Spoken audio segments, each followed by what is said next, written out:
Hare Krishna, Krishna Krishna, Hare Hare, Hare Rama, Rama Rama, Hare Hare, Hare Krishna, Krishna Krishna, Hare Hare, Hare Rama, Rama Rama, Hare Hare, Hare Krishna, Krishna Krishna, Hare Hare, Hare Rama, Rama Rama, Hare Hare, Hare Krishna, Krishna Krishna, Hare Hare, Hare Rama, Rama Rama, Hare Hare, Hare Krishna, Krishna Krishna, Hare Hare, Hare Rama, Rama Rama, Hare Hare. Shrimad Bhagavatam നമുക്ക് ആരംഭിക്കാം. ഭക്തരെല്ലാവരും ലൈവിൽ വരുന്നവരെ നമുക്കൊരു കീർത്തനം ചെയ്യാം.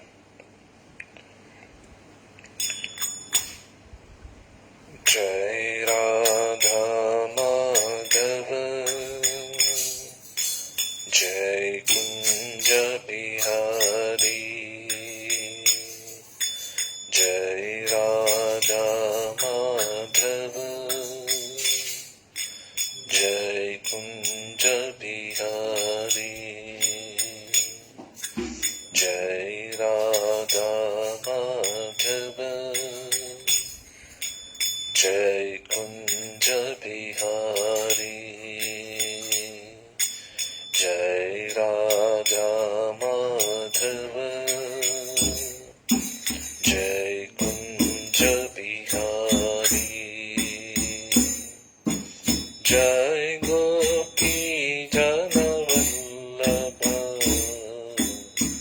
ജയ ഗോപി ജനവല്ലഭ ജയ ഗിരിവരധാരി ജയ ഗിരിവരധാരി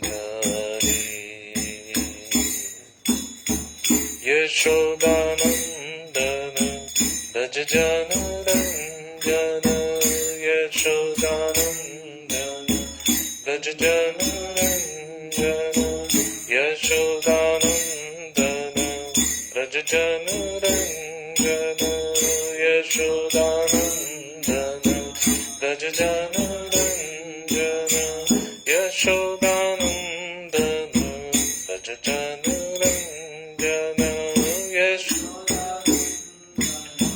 ഭജ ജനരഞ്ജന യശോദാനന്ദന ഭജ ജനരഞ്ജന യശോദാനന്ദന ഭജ ജനരഞ്ജന Yamuna തീരവനചാരി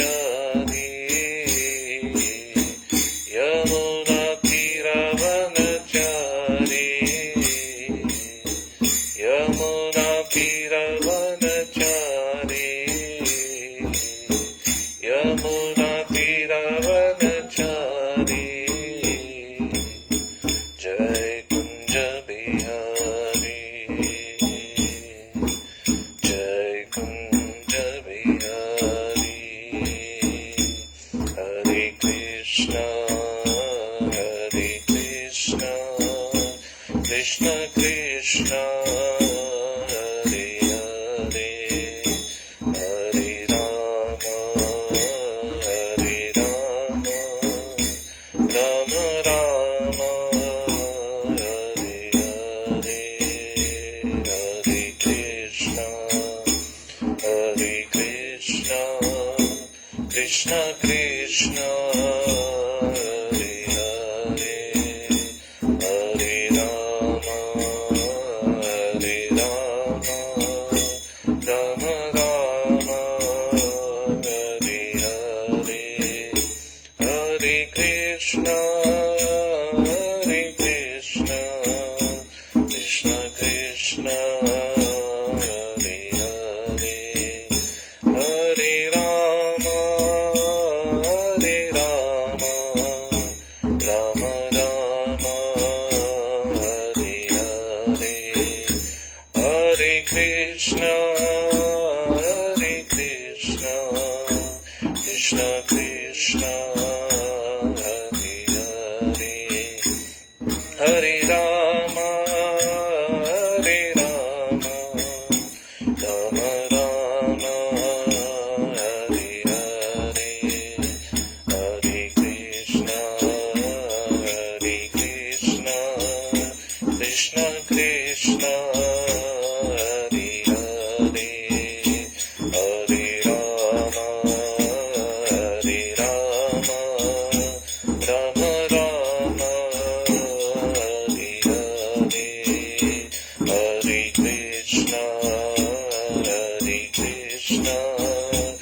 Krishna Krishna Hare Hare Hare Rama Hare Rama Rama Rama Hare Hare Hare Krishna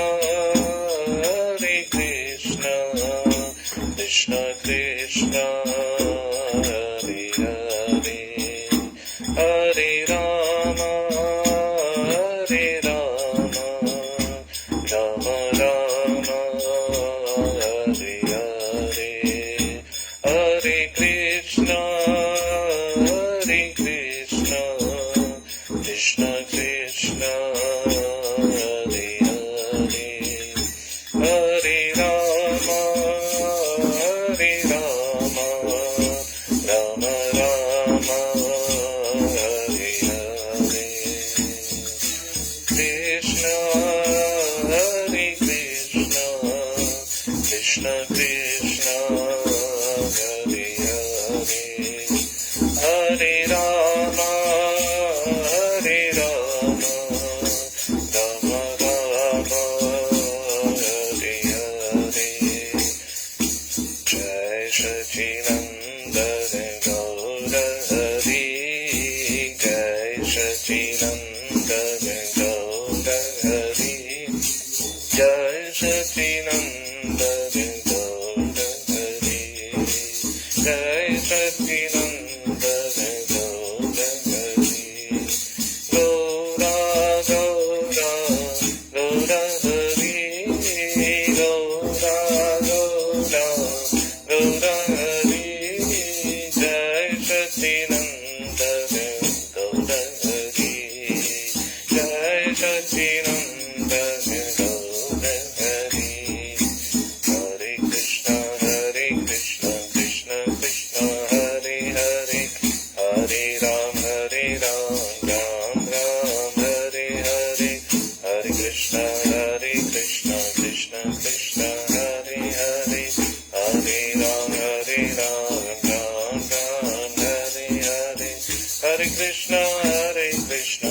Krishna Hare Hare Hare Ram Ram Hare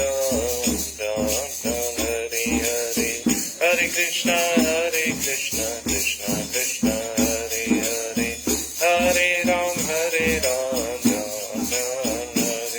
Hare Hare Krishna Krishna Krishna Hare Hare Hare Ram Ram Hare Hare Hare Krishna Krishna Krishna Hare Hare Hare Ram Ram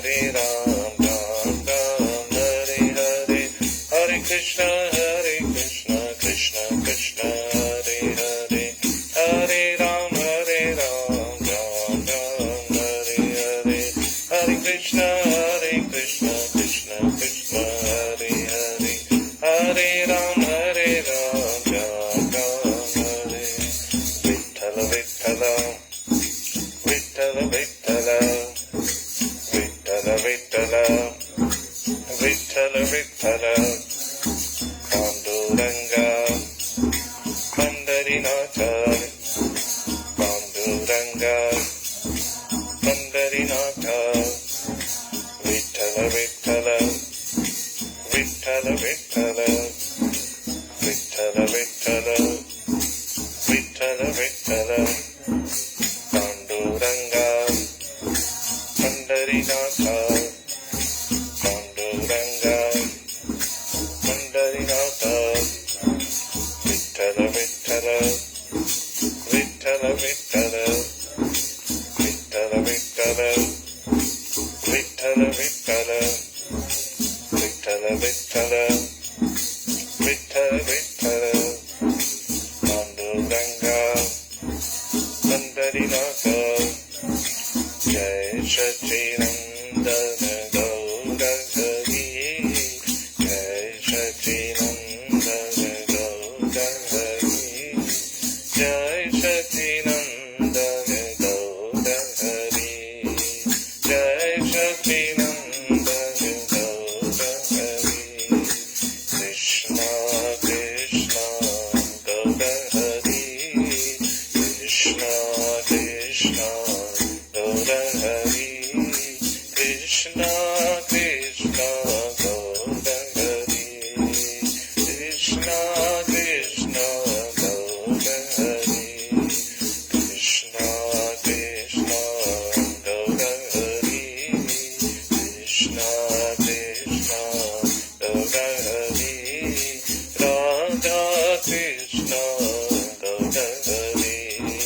Radha Krishna Gaura Hari, Gaura Gaura Gaura Hari, Gaura Gaura Gaura Hari, Gaura Gaura Gaura Hari, Gaura Gaura Gaura Hari, Pavana Puresha Gaura Hari, Pavana Puresha Gaura Hari, Pavana Puresha Gaura Hari, Pavana Puresha Gaura Hari, Pavana Puresha Gaura Hari, Pavana Puresha Gaura Hari, Pavana Puresha Gaura Hari,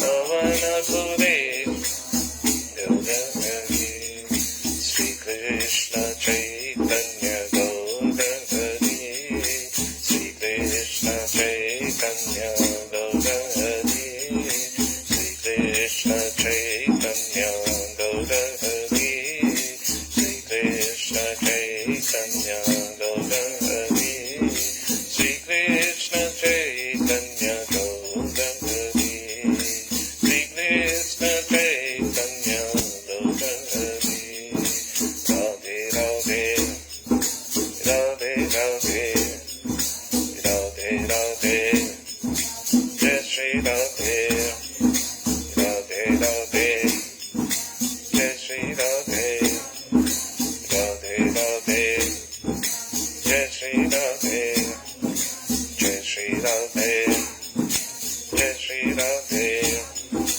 Jai Shri Radhe, Radhe Radhe, Hare Krishna, Hare Krishna, Krishna Krishna, Hare Hare, Hare Rama, Hare Rama, Rama Rama, Hare Hare, Hare Krishna, Hare Krishna, Krishna Krishna, Hare Hare, Hare Rama, Hare Rama, Rama Rama, Hare Hare, Hare Krishna, Hare Krishna, Krishna Krishna, Hare Hare, Hare Rama, Hare Rama, Rama Rama, Hare Hare, Hare Krishna, Hare Krishna, Krishna Krishna, Hare Hare, Hare Rama, Hare Rama, Rama Rama, Hare Hare, Hare Krishna, Hare Krishna, Krishna Krishna, Hare Hare, Hare Rama, Hare Rama, Rama Rama, Hare Hare, Hare Krishna, Hare Krishna, Krishna Krishna, Hare Hare, Hare Rama, Hare Rama, Rama Rama, Hare Hare, Hare Krishna, Hare Krishna, Krishna Krishna, Hare Hare, Hare Rama,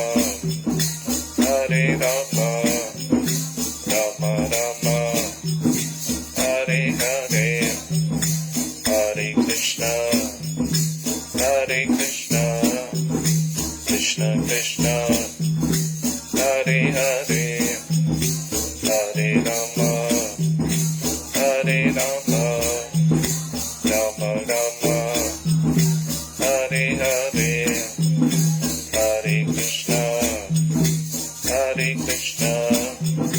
Krishna Krishna Hare Hare Hare Rama Hare Rama Rama Rama Hare Hare Hare Krishna Krishna Krishna Hare Hare Hare Rama Hare Rama Rama Rama Hare Hare गोलोकेर प्रेम धना हरे राम संकीर्तन की श्री राधा मदन गोपाल जी की श्री जगन्नाथ बलदेव सुभद्रा मैया की श्री कृष्ण बलराम की नरसिंहदेव भगवान की प्रहलाद महाराज जी की वराह स्वामी की सीताराम लक्ष्मण हनुमत स्वामी की पवनपुराधीशन की श्री निताय गौरसुंदर भगवान की प्रभुपाद जी की गुरु महाराज की देव भक्त वृंद की गोलोक भक्त वृंद की गौर भक्त वृंद की निताय गौर प्रेमानंदे।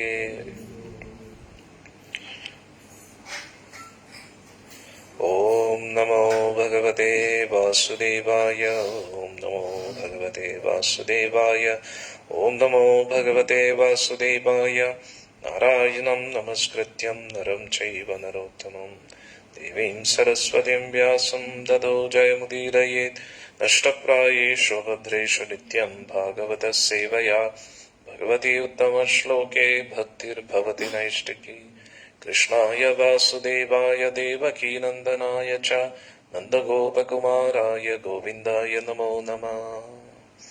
ॐ अज्ञानतिमिरन्तस्य ज्ञानाञ्जनाशलाघाय चक्षुरुन्मिलितं येन तस्मै श्रीगुरवे नमः। श्रीचैतन्यमनोभीष्टं स्थापितं येन भूतले स्वयं रूपकदा मह्यं ददाति स्वपदान्तिकं वन्देऽहं श्रीगुरों श्रीयुतापदकमलं श्रीगुरुं वैष्णवांश्च श्रीरूपं साग्रजातं सगुणरघुनाथान्वितं तं सजीवं साद्वैतं सावधूतं परिजनासहितं कृष्णचैतन्यदेवं श्रीराधा कृष्णपादान् सगुणललिता श्रीविशाखान्वितंश्च नमो विष्णुपादाय कृष्णप्रेष्ठाय भूतले श्रीमते जयपताकस्वामिनिति नामिने नमाचार्यपादाय निताय कृपप्रदायिने गौरगदादामधाय नगरग्रामतारिणे नमो विष्णुपादाय कृष्णप्रेष्ठाय भूतले श्रीमते भक्तिवेदान्तस्वामिनिति नामिने नमस्ते सारस्वते देवे गौरवाणी प्रचारिणे निर्विशेषशून्यवादी पाश्चात्यदेशतारिणे नमो विष्णुपादाय कृष्णप्रेष्ठाय भूतले श्रीमते भक्तिसिद्धान्त सरस्वती नामिने श्रीवासवानवी देवी दैताय कृपाब्धये कृष्णसम्बन्ध विज्ञानदायिने प्रभवे माधुर्योज्ज्वल प्रेमाढ्य श्रीरूपानुगभक्तिदा श्रीगौरकरुणा शक्ति विग्रहाय नमोस्तुते। नमस्ते गौरवाणी श्रीमूर्ते दीनतारिणे दुर्वानुगविरतापसिद्धान्तनन्दहारिणे नमो गौरकिशोराय साक्षात् वैराग्यमूर्तये विप्रलम्बरसाम्बोधे पादाम्बुजायते नमो भक्तिविनोदाय सच्चिदानन्दनामिने गौरशक्तिस्वरूपाय रूपानुगवरायते गौराविर्भावभूमेस्तं निर्दिष्टसज्जनप्रिय वैष्णव सर्वभौमा श्रीजगन्नाथायते नमो महावतन्याय कृष्णप्रेमप्रदायते कृष्णाय कृष्णचैतन्यनामिने गौरत्विषे नमः। पंचतत्वात्मकं कृष्णं भक्तरूपस्वरूपकं भक्तावतारं भक्ताख्यं नमामि भक्तशक्तिकं वाञ्छाकल्पतरुभ्यश्च कृपासिन्धुभ्य एव च पतितानां पावनेभ्यो वैष्णवेभ्यो नमो नमः। हे कृष्ण करुणा सिन्धो दीनबन्धो जगत्पते गोपेश गोपिका कान्त राधा कान्त नमोस्तुते। जयतां सुरतोपङ्गोर्मम मन्दमतेर्गतिमत्सर्वस्वपादाम्बुजो राधामदनमोहनो दिव्यद्वृन्दारण्यकल्पद्रुमदा श्रीमद्रत्नागारसिंहासनस्थो श्रीमद्राधा श्रीलगोविन्ददेवो पृष्ठारभिसेव्यमानो स्मरामि श्रीमण्डासरसारम्भी वंशीवरत्तरस्थिता कर्षन्वेणुस्वनैर्गोपिर्गोपीनाथश्रीस्तुना तप्तकाञ्चन गौराङ्गी राधे वृन्दावनेश्वरी वृषभानुसुते देवी प्रणमामि हरिप्रिये। श्रीमती राधा रानी की जय।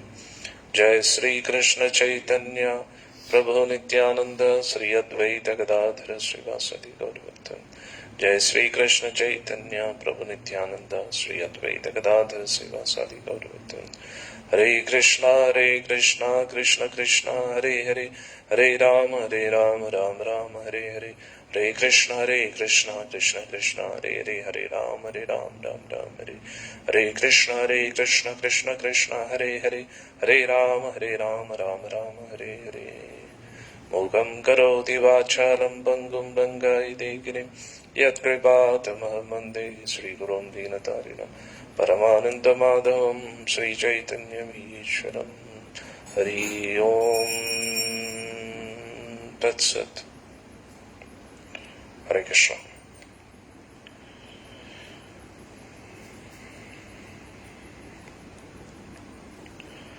ओम नमो भगवते वासुदेवाय। जन्माद्यस्य यतो अन्वया इतरतश्चार्तेष्वभिघ्नस्वराट् तेने ब्रह्महृदयादिकवये मुह्यन्ति यत्सूरया। तेजो वारिमृतां यथा विनिमयो यत्र त्रिसर्गो मृषा धाम्ना स्वेन सदनिरस्तकुहकं सत्यं परं धीमहि। धर्मप्रोजितकैतवो अत्र परमो निर्मत्सराणां सतां वेद्यं वास्तवम् अत्र वस्तु शिवदं तापत्रयोन्मूलनं। श्रीमद्भागवते महामुनिकृते किं वै परेरीश्वर सद्यो हृदि अवरुध्यते अत्र पृथिवी शुश्रूषविस्तत्क्षणात्। निगमकल्पतरो गलितं फलं सुखमुखात् अमृतद्रव्यसंयुतं पिबत भागवतं रसमालयं मुहुरहो रसिका भविभावुका।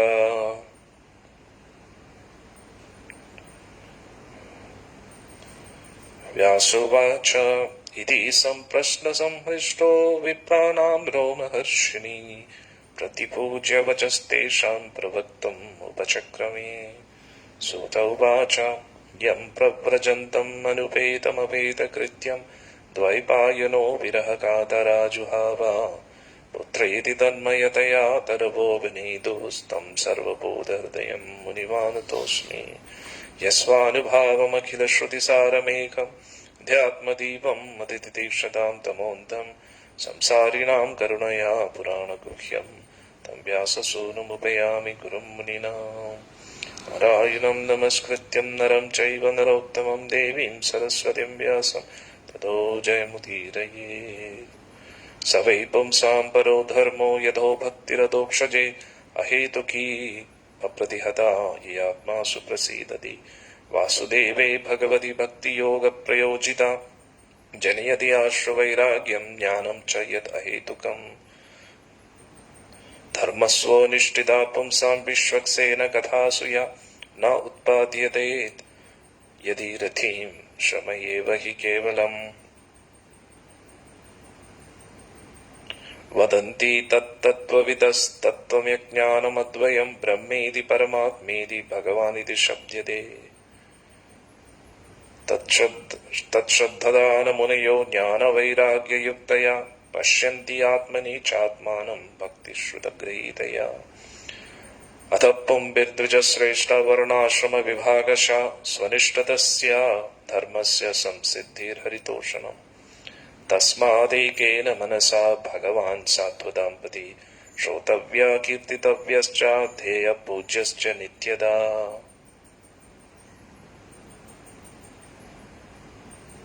शृण्वतां स्वकथा कृष्ण पुण्यश्रवणकीर्तन हृदयन्तस्थो हि अभद्राणि विधिनोति सुहृत्सदाम्। इष्टप्रायेषु भद्रेषु नित्यं भागवतसेवया भगवति उत्तमश्लोके भक्तिर्भवति नैष्टिकी।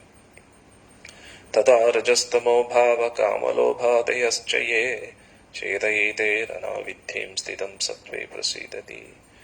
एवं प्रसन्नमनसो भगवद्भक्तियोगदा ഭഗവത്തത്വവിജ്ഞാനം മുക്തസംഗസ്യ ജായതേ ഭിദ്യതേ ഹൃദയഗ്രന്ഥിശ്ചിദ്ധ്യന്തെ സർവസംശയാ ക്ഷീയന്തെ ചാസ്യ കർമാണി ദൃഷ്ട്വാ ഏവാത്മനീശ്വരേ അഥോ വൈ കവയോ നിത്യം ഭക്തിപരമയാ മുദാ വാസുദേവേ ഭഗവതി കുർവന്തി ആത്മപ്രസാദനീം.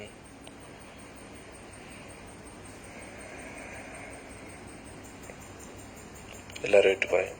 വാസുദേവ പരാവേദ വാസുദേവ പരാമഖ വാസുദേവ പരായോഗ വാസുദേവ പരാക്രിയ വാസുദേവ പരം ജ്ഞാനം വാസുദേവ പരം തപ വാസുദേവ പരോ ധർമ്മോ വാസുദേവ പരാഗതി വാസുദേവ പരാവേദ വാസുദേവ പരാമഖ വാസുദേവ പരായോഗ വാസുദേവ പരാക്രിയ വാസുദേവ പരം ജ്ഞാനം വാസുദേവ പരം തപ വാസുദേവ പരോ ധർമ്മോ വാസുദേവ പരാഗതി.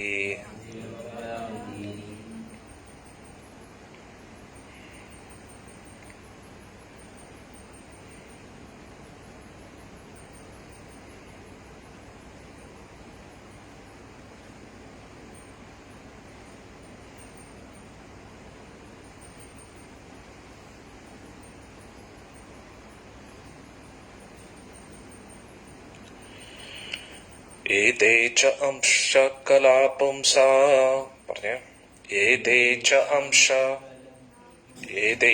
അംശ കലാപുംസാ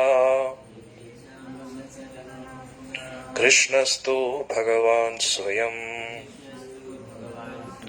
ഇന്ദ്രാരിവ്യാകുലം ലോകം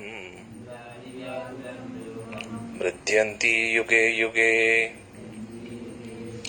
ഏതേ ച അംശ കലാപുംസാ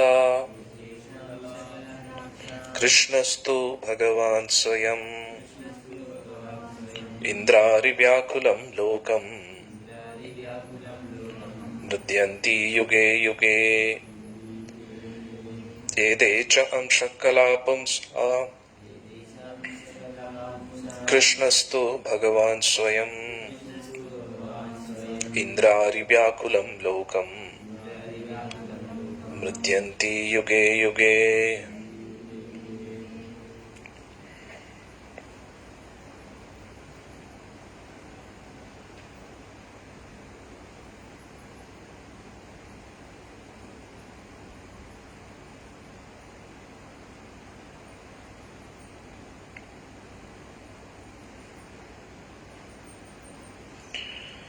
ബർഹാപീഠം നടവരവപോ കർണയോ കർണികാരം ബർഹാപീഠം നടവരവപോ കർണയോ കർണികാരം ബിഭ്രത്വാ സകനകകപിശം വൈജയന്തീം ച മാലാം ഭ്രത്വാ സകനകകപിശം വൈജയന്തീം ച മാലാം. രന്ധ്രാൻ വേണോർ അധരസുധാ പൂര്യാൻ ഗോപവൃന്ദേ രന്ധ്രാൻ വേണോർ അധരസുധയാ പൂര്യാൻ ഗോപവൃന്ദേ. വൃന്ദാരണ്യം സ്വപദരമണം പ്രാവിശത് ഗീതകീർത്തി വൃന്ദാരണ്യം സ്വപദരമണം പ്രാവിശത് ഗീതകീർത്തി.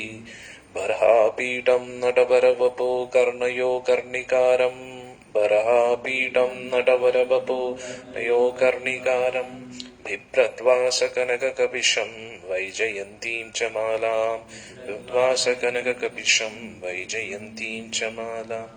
രന്ധ്രാൻ വേണോർ അധരസുധാ പൂര്യാൻ ഗോപവൃന്ദേർ രന്ധ്രാൻ വേണോർ അധരസുധാ പൂര്യാൻ ഗോപവൃന്ദേർ. വൃന്ദാരണ്യം സ്വപദരമണം പ്രാവിശത് ഗീതകീർത്തി സ്വപദരമണം പ്രാവിശത് ഗീതകീർത്തി.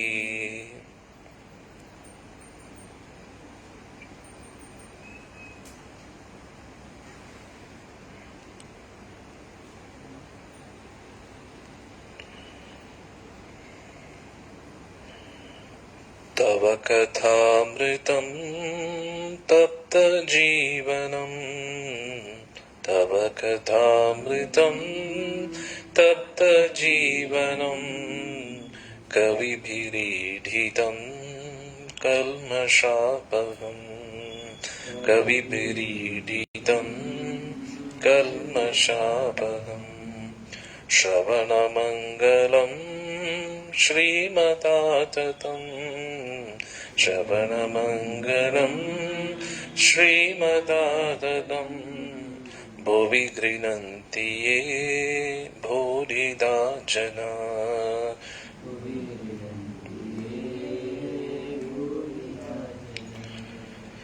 तव कथामृतं तप्तजीवनं तव कथामृतं तप्तजीवनं कविभिरीडितं कल्मषापहम् कविभिरीडितं कल्मषापहम् श्रवणमङ्गलं श्रीमदाततं श्रवणमङ्गलं श्रीमदाततं भुवि गृह्णन्ति ये भूरिदा जना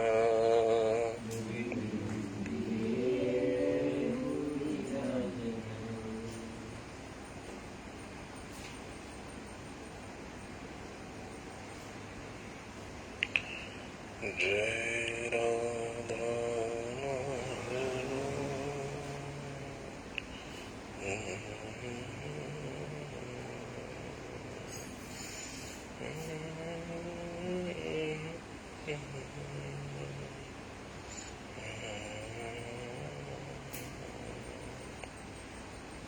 आजा माना राधे राधे राधे राधे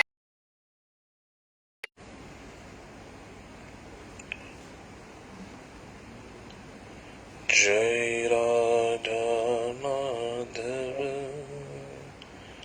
जय कुंज बिहारी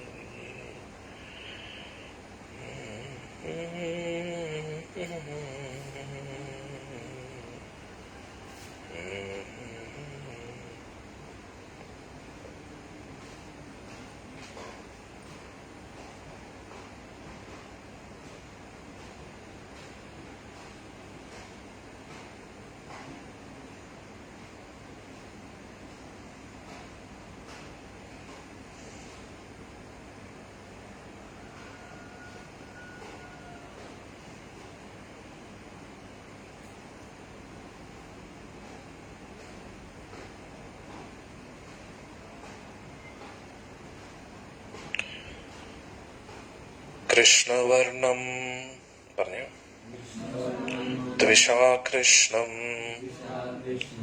സംഗോ ഉപാംഗ അസ്ത്രപാർഷദം കൃഷ്ണവർണം ദ്വിഷാകൃഷ്ണം സംഗോ ഉപാംഗ അസ്ത്രപാർഷദം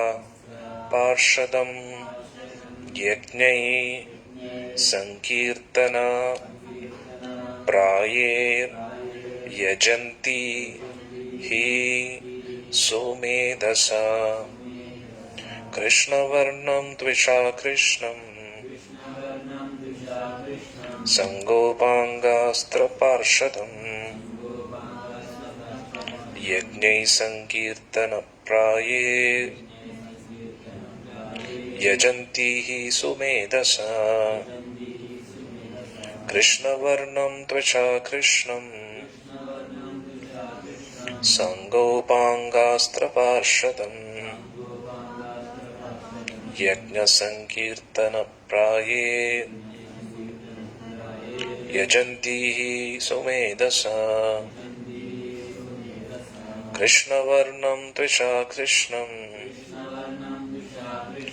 സാംഗോപാംഗാസ്ത്രപാർഷദം യജ്ഞസങ്കീർത്തനപ്രായേ യജന്തി ഹി സുമേധസ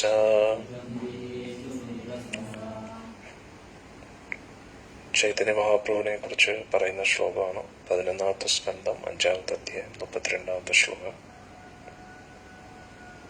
എല്ലാവരും അത് നിത്യവും പ്രാർത്ഥിക്കുന്നത് നല്ലതായിരിക്കും.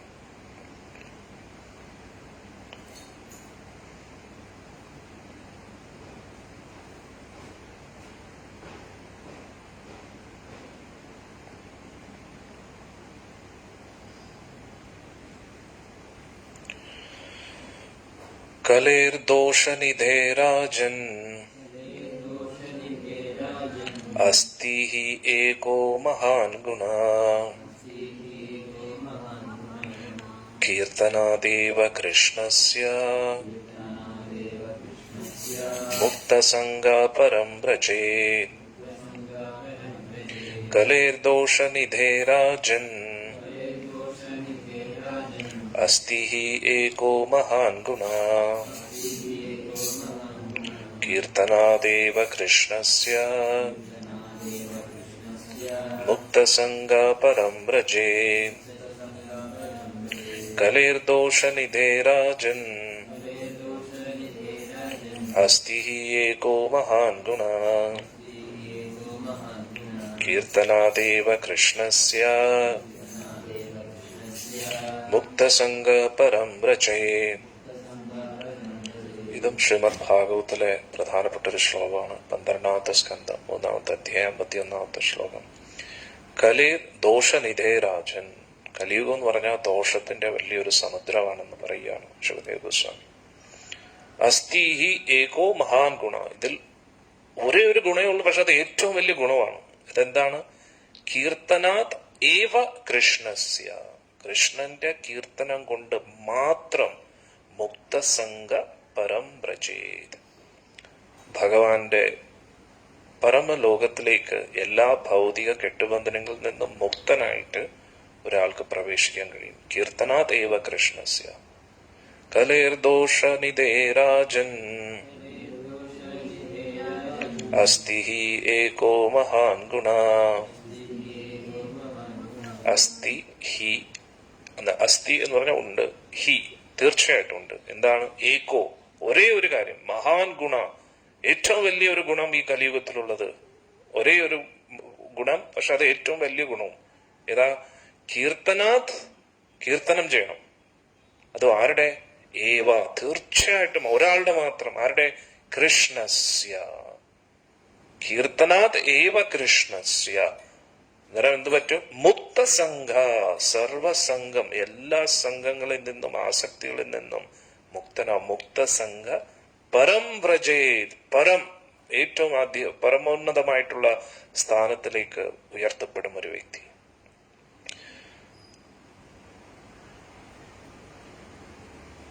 വാസുദേവ് കീർത്തൻ ചെയ്യട്ടോ. ഞാൻ ഇപ്പൊ 2 മിനിറ്റ് കൊണ്ടുവരാം.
ശ്രീമദ് ഭാഗവതം 3-ാമത്തെ സ്കന്ധമാണ് നമ്മൾ ചർച്ച ചെയ്യുന്നത്.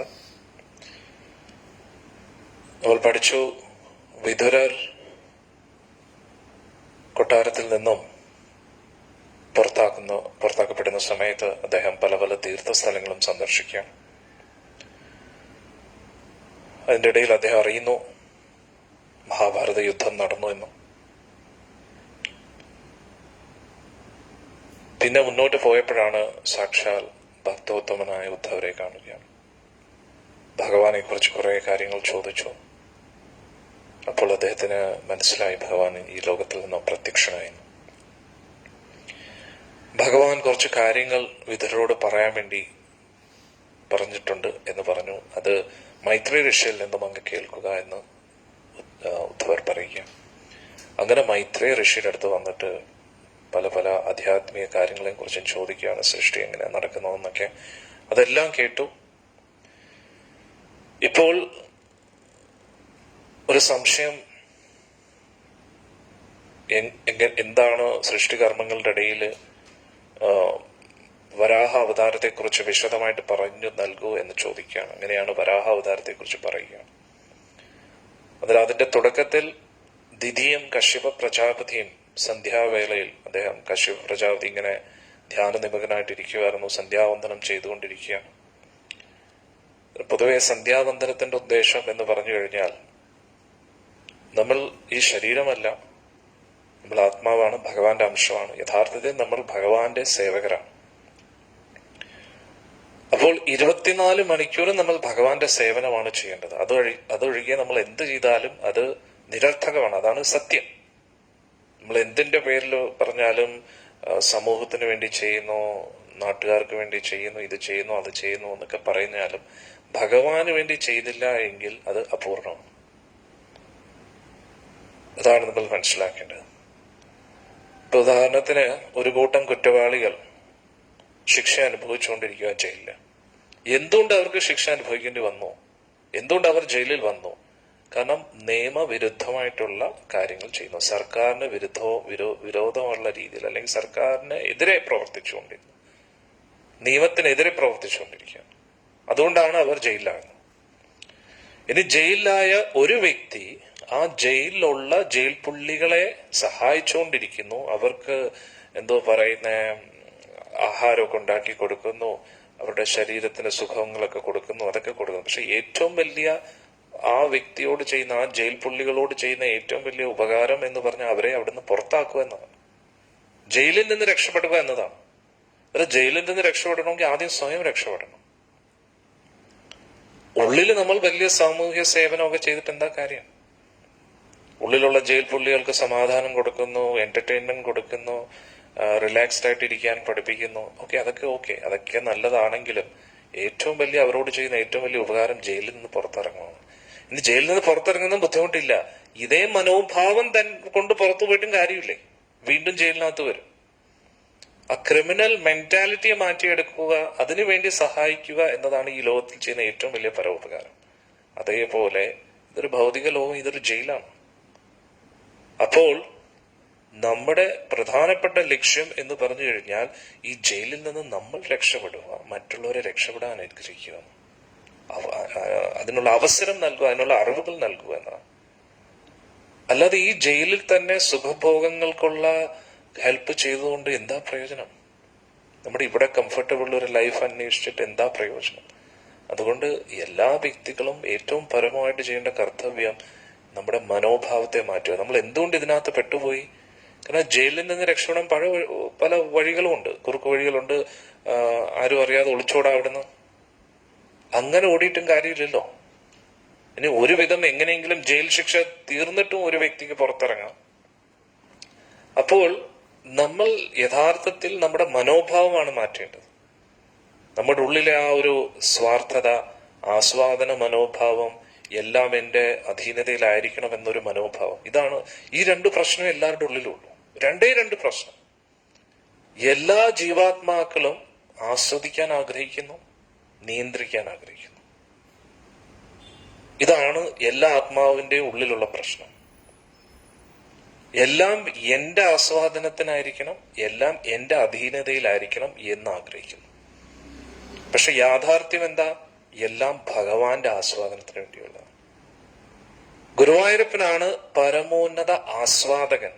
ഈ പ്രപഞ്ചത്തിലുള്ള എല്ലാം അദ്ദേഹത്തിന്റെ ആസ്വാദനത്തിന് വേണ്ടിയുള്ളതാണ്. അതാണ് പരമാർത്ഥം. ഇപ്പൊ വളരെ സിമ്പിൾ ആയിട്ടുള്ള ഒരു ഉദാഹരണമാണ്. വലിയൊരു കോടീശ്വരന്റെ കീഴിൽ കുറെ ജോലിക്കാർക്കാണ്. ആ ജോലിക്കാരുടെ എല്ലാ ഉദ്ദേശം എന്താണ്?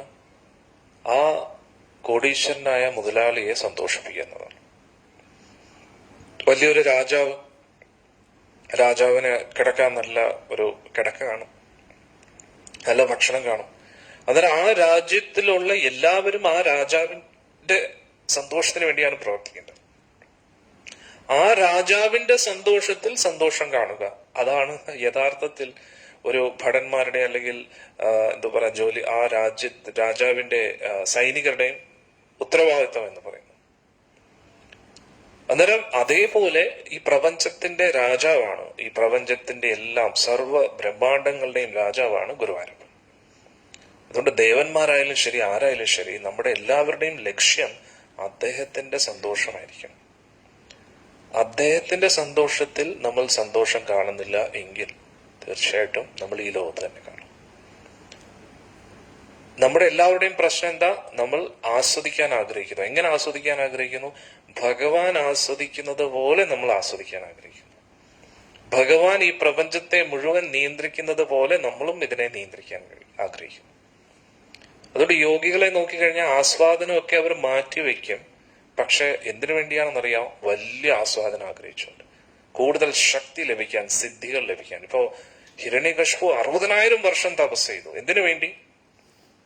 ഇപ്പോൾ ലഭിക്കുന്ന ആസ്വാദനത്തിനെക്കാട്ടിയും വലിയ ആസ്വാദനം കിട്ടാൻ വേണ്ടി, ഇപ്പോൾ ഉള്ള ശക്തികളെക്കാട്ടിയും കൂടുതൽ ശക്തി ആർജിക്കാൻ വേണ്ടി. അന്നേരം അങ്ങനെയുള്ള തപസ് കൊണ്ടും പ്രയോജനമില്ല.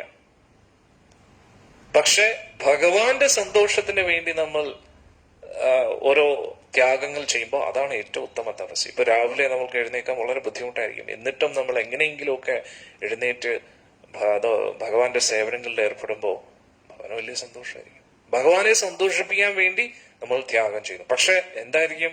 അങ്ങനെ ഒരു ത്യാഗം ചെയ്യുമ്പോൾ നമുക്ക് കൂടുതൽ സന്തോഷം കിട്ടുകയാണ്. നമ്മൾ ചൈതന്യ ചരിതാമൃതത്തിൽ പഠിക്കുന്നില്ലേ? ഭഗവാൻ ആ സന്തോഷം എന്താണെന്ന് അറിയാൻ വേണ്ടി തന്നെയാണ് വന്നത്. അതാണ് ഏറ്റവും വലിയ പ്രത്യേകത. ഭഗവാന് നമ്മൾ ഒരു സന്തോഷം കൊടുക്കുമ്പോൾ നമുക്കും ഓട്ടോമാറ്റിക്കലി സന്തോഷം വരുമെന്നുള്ള. അതിന് നാരദ മഹർഷി നൽകുന്ന ഉദാഹരണം, ഭക്ഷണം നമ്മുടെ ശരീരത്തിന്റെ ഓരോ അവയവങ്ങൾക്കും ലഭിക്കാൻ വേണ്ടി ഓരോ അവയവങ്ങൾക്കും പ്രത്യേകം ഭക്ഷണം കൊടുക്കേണ്ട ആവശ്യമില്ല. നമ്മൾ കൈക്ക് ഭക്ഷണം കിട്ടാൻ കയ്യിൽ ഇങ്ങനെ പിടിച്ചിങ്ങനെ കുഴക്കേണ്ട ആവശ്യമില്ല. കവളത്ത് ഭക്ഷണം കിട്ടാൻ ഇവിടെ ഇങ്ങനെ തേച്ചിട്ട് കാര്യമില്ല. കണ്ണിന് വേണ്ടി പ്രത്യേകം ഇങ്ങനെ കുഴച്ച് ഇങ്ങനെ ഇല്ല. വായ്ക്കകത്തൂടെ ഭക്ഷണം ഇവിടെ വയറ്റിനകത്ത് വയറിൽ ചെന്ന് കഴിഞ്ഞാൽ എല്ലാ അവയവങ്ങൾക്കും അതിൻ്റെതായിട്ടുള്ള നറിഷ്മെന്റ് കിട്ടുന്നതാണ്. ഒരു ചെടികൾക്കോ വൃക്ഷങ്ങൾക്കോ വെള്ളം കൊടുക്കുന്നത് നമ്മൾ എങ്ങനെയാണ്? ആ വേരുകൾക്കാണ് വെള്ളവും വളവും മണ്ണും ഒക്കെ കിട്ടേണ്ടത്. അല്ലാതെ നമ്മൾ തല കീഴാക്കി മരം നട്ടിട്ട് എന്താ പറയുന്നുണ്ടോ? വേര് മുകളിലും ചെടിയും എന്തോ പറയുക അതിന്റെ കൊമ്പും എല്ലാം മണ്ണിന്റെ അടിയിലും, എന്നിട്ട് വെള്ളം ഒഴിച്ചോണ്ടിരിക്കുക. അത് ചെടി വളരുമോ? ഇല്ല. വേരിനാണ് വളവും മണ്ണും എല്ലാം കിട്ടേണ്ടത്. അതേപോലെ വേരാണ് ഈ പ്രപഞ്ചത്തിന്റെ ആധാരമാണ്, വേരാണ്, അൾട്ടിമേറ്റ് വേരാണ് ഗുരുവായൂരപ്പൻ എന്ന് പറയുന്നത്.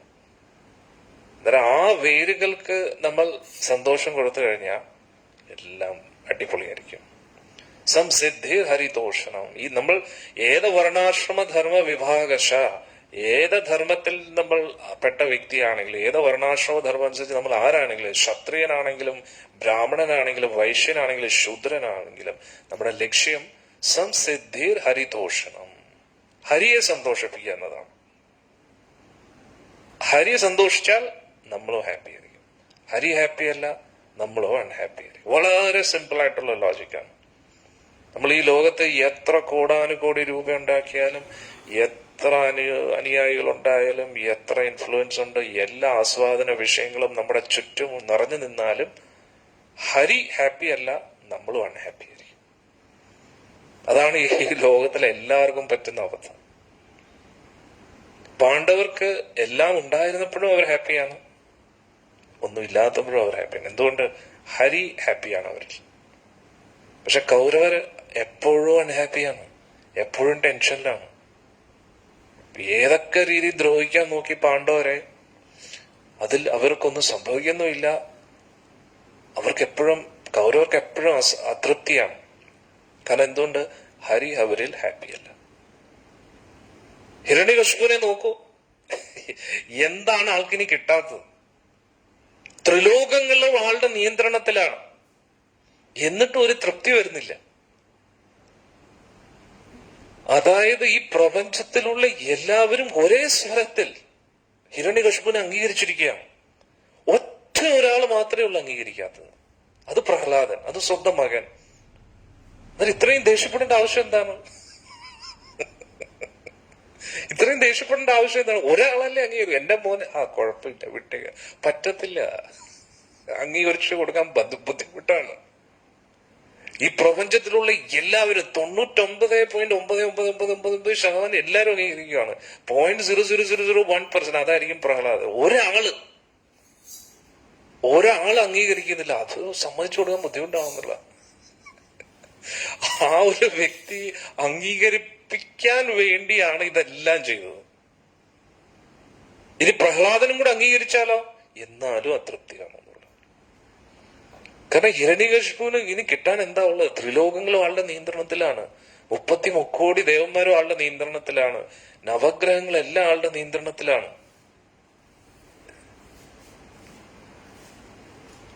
അപ്പോൾ ഇവരെല്ലാവരും ആളുടെ നിയന്ത്രണത്തിലായിട്ട് പോലും ഹിരണ്യകശിപുവിന് തൃപ്തി വരുന്നില്ല എങ്കിൽ നമ്മൾ മനസ്സിലാക്കുക, അതായത് ഹിരണ്യകശിപുവിനെ പോലെ ഇത്രയും ശക്തികളും ഇൻഫ്ലുവൻസും ഉള്ള വേറൊരു അസുരൻ ഇതുവരെ ഉണ്ടായിട്ടില്ല.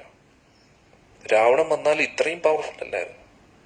ഹിരണ്യകശിപു മഹാശക്തനായിരുന്നു, നമുക്ക് ചിന്തിക്കാൻ പോലും പറ്റത്തില്ല.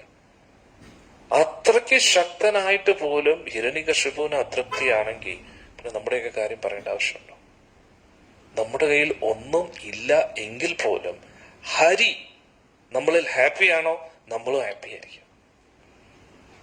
നമ്മുടെ കയ്യിൽ എല്ലാം ഉണ്ട്, പക്ഷെ ഹരി ഹാപ്പി അല്ല എങ്കിൽ നമ്മളും അൺഹാപ്പി. വളരെ സിമ്പിൾ ഫോർമുലയാണ്. Hari happy, we happy. Hari unhappy, we also unhappy. Guruvayurappan ഹാപ്പിയാണോ? നമ്മളും ഹാപ്പി ആയിട്ടിരിക്കും. ഗുരുവായൂരപ്പൻ ഹാപ്പി അല്ലെങ്കിൽ നമ്മളും അൺഹാപ്പി ആയിരിക്കും. അന്നേരം നമുക്ക് ആ ഉള്ളിലൊരു കണക്ഷൻ കിട്ടാത്തതുകൊണ്ട് നമ്മൾ പലതും ശ്രമിക്കും, പല രീതിയിലും എങ്ങനെയെങ്കിലും നമ്മുടെ ജീവിതത്തിൽ സന്തോഷം കൊണ്ടുവരാൻ വേണ്ടി ഇങ്ങനെ ശ്രമിച്ചുകൊണ്ടിരിക്കും. ഇവിടെ ഒരു പ്രോപ്പർട്ടി പോരാ, അവിടെയും ഒരു പ്രോപ്പർട്ടി, അത് കിട്ടുമ്പോൾ എനിക്ക് ഹാപ്പിയാവും. വിവാഹം കഴിച്ചാൽ എനിക്ക് ഹാപ്പിയാവും. നല്ല സുന്ദരിയായിട്ടുള്ള ഒരു പെൺകുട്ടിയെ കിട്ടി ഹാപ്പി ആയിരിക്കും. ഇവിടെ ഇത്രയും പ്രോപ്പർട്ടി വേണം, അവിടെ ഇത്രയും വേണം, ബാങ്ക് അക്കൗണ്ട് ഇത്രയും കാശ് വേണം, അവിടെ പോയാൽ ഈ ടൂറിനൊന്ന് പോയി കഴിഞ്ഞാൽ എനിക്ക് ഹാപ്പി ആയിരിക്കും, എന്റെ കൂട്ടത്തിൽ കുറെ ആൾക്കാരുണ്ടെങ്കിൽ എനിക്ക് ഹാപ്പി ആയിരിക്കും. ഇങ്ങനെ പലതും നമ്മൾ ഊഹാപോഹങ്ങൾ കെട്ടി ഇങ്ങനെ വെച്ചിരിക്കുകയാണ്. ഇത് ചെയ്താൽ ഹാപ്പി ആയിരിക്കും, അത് ചെയ്താൽ ഹാപ്പി ആയിരിക്കും, ഇങ്ങനെ പലതും നമ്മളിങ്ങനെ ചിന്തിച്ചുകൊണ്ടിരിക്കുകയാണ്. പക്ഷെ വളരെ സിമ്പിൾ ഫോർമുലയാണ്, Hari happy, we happy. Hari happy അല്ല, നമ്മളും അൺഹാപ്പി ആയിരിക്കും. ഭഗവാനെ സന്തോഷിപ്പിക്കുക എന്നതാണ് ഒറ്റ ലക്ഷ്യം. ഇതിനു വേണ്ടിയാണ് ഈ പ്രപഞ്ചത്തിലുള്ള എല്ലാ ജീവജാലങ്ങളും പ്രവർത്തിക്കേണ്ടത്. കാരണം എന്താ, ഇപ്പൊ ഈ കൈ ഞാൻ ആഗ്രഹിക്കുന്ന പോലെ ഈ കൈ പ്രവർത്തിച്ചെങ്കിൽ മാത്രമേ ഈ കൈ എന്റെ കൂട്ടത്തിൽ നിൽക്കൂ. ഇപ്പോ നിർഭാഗ്യവശാൽ ഈ കൈക്ക് എന്തെങ്കിലും സംഭവിച്ച് കൈ ഇങ്ങനെ അനങ്ങാതിരിക്കുകയാണെങ്കിൽ പിന്നെ കൈ എന്റെ ശരീരത്തിന്റെ ഭാഗമല്ല എന്ന് എനിക്ക് പറയാൻ കഴിയും. പക്ഷെ ഞാൻ ആഗ്രഹിക്കുന്ന പോലെ ഈ കൈ പ്രവർത്തിക്കുമ്പോഴാണ് ഇത് ഓക്കെ എന്റെ കൈയാണെന്ന് എനിക്ക് തോന്നും. അതേപോലെ നമ്മൾ എല്ലാവരും ഭഗവാന്റെ അംശമാണ്. അതിന് അംശം പൂർണ്ണത്തിന് വേണ്ടിയാണ് പ്രവർത്തിക്കേണ്ടത്. ഈ പ്രപഞ്ചത്തിലുള്ള എല്ലാ ഊർജവും എല്ലാ ശക്തിയും എല്ലാം വരുന്നത് ഭഗവാനിൽ നിന്നാണ്. അതുകൊണ്ട് ഈ പ്രപഞ്ചത്തിലുള്ള എല്ലാ ജീവജാലങ്ങളും അദ്ദേഹത്തിന് വേണ്ടി ആയിരിക്കണം പ്രവർത്തിക്കുന്നത്. അതാണ് നമ്മൾ മനസ്സിലാക്കേണ്ടത്. അതല്ലാതെ നമ്മൾ എന്ത് ചെയ്താലും അതൊന്നും നമ്മളെ ഒരിക്കലും തൃപ്തി നൽകത്തില്ല. അപ്പോൾ വിതുരർ മൈത്രി ഋഷിയെടുത്ത് ചോദിക്കുകയാണ്, എന്താണ് ശ്രീ വരാഹ അവതാരത്തെ കുറിച്ച് അങ്ങ് വിശദീകരിച്ച് പറയാമോ എന്ന് പറഞ്ഞു. അപ്പോഴാണ് നമ്മൾ കഴിഞ്ഞ കുറെ സത്സംഗങ്ങൾ ചർച്ച ചെയ്തതുപോലെ ദിതി ദേവി കശ്യപ പ്രജാപതി എടുത്ത് വന്ന് അഭ്യർത്ഥിക്കുകയാണ്. കാരണം ആ സാഹചര്യം അങ്ങനെ വന്നതുകൊണ്ട്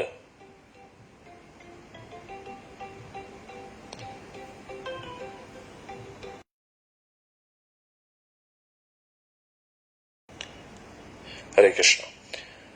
അപ്പോൾ ആ സാഹചര്യം അങ്ങനെ ആയതുകൊണ്ട് ദിതിയെ നിയന്ത്രിക്കാൻ കഴിഞ്ഞില്ല. അങ്ങനെ കാമാസക്തി മൂലം ആ ഒരു ബന്ധത്തിൽ ഏർപ്പെടാനുള്ള ആഗ്രഹം വളരെ തീവ്രമാകുകയാണ്. എന്നിട്ട് ഞാൻ നേരത്തെ പറഞ്ഞതുപോലെ കശ്യപ പ്രജാപതി സന്ധ്യാവന്ദനം ചെയ്തുകൊണ്ടിരുന്നത്. എന്താണ് സന്ധ്യാവന്ദനത്തിന്റെ ഉദ്ദേശം? ഇത്രയും ഞാൻ പറഞ്ഞതിന്റെ ഉദ്ദേശം എന്താ?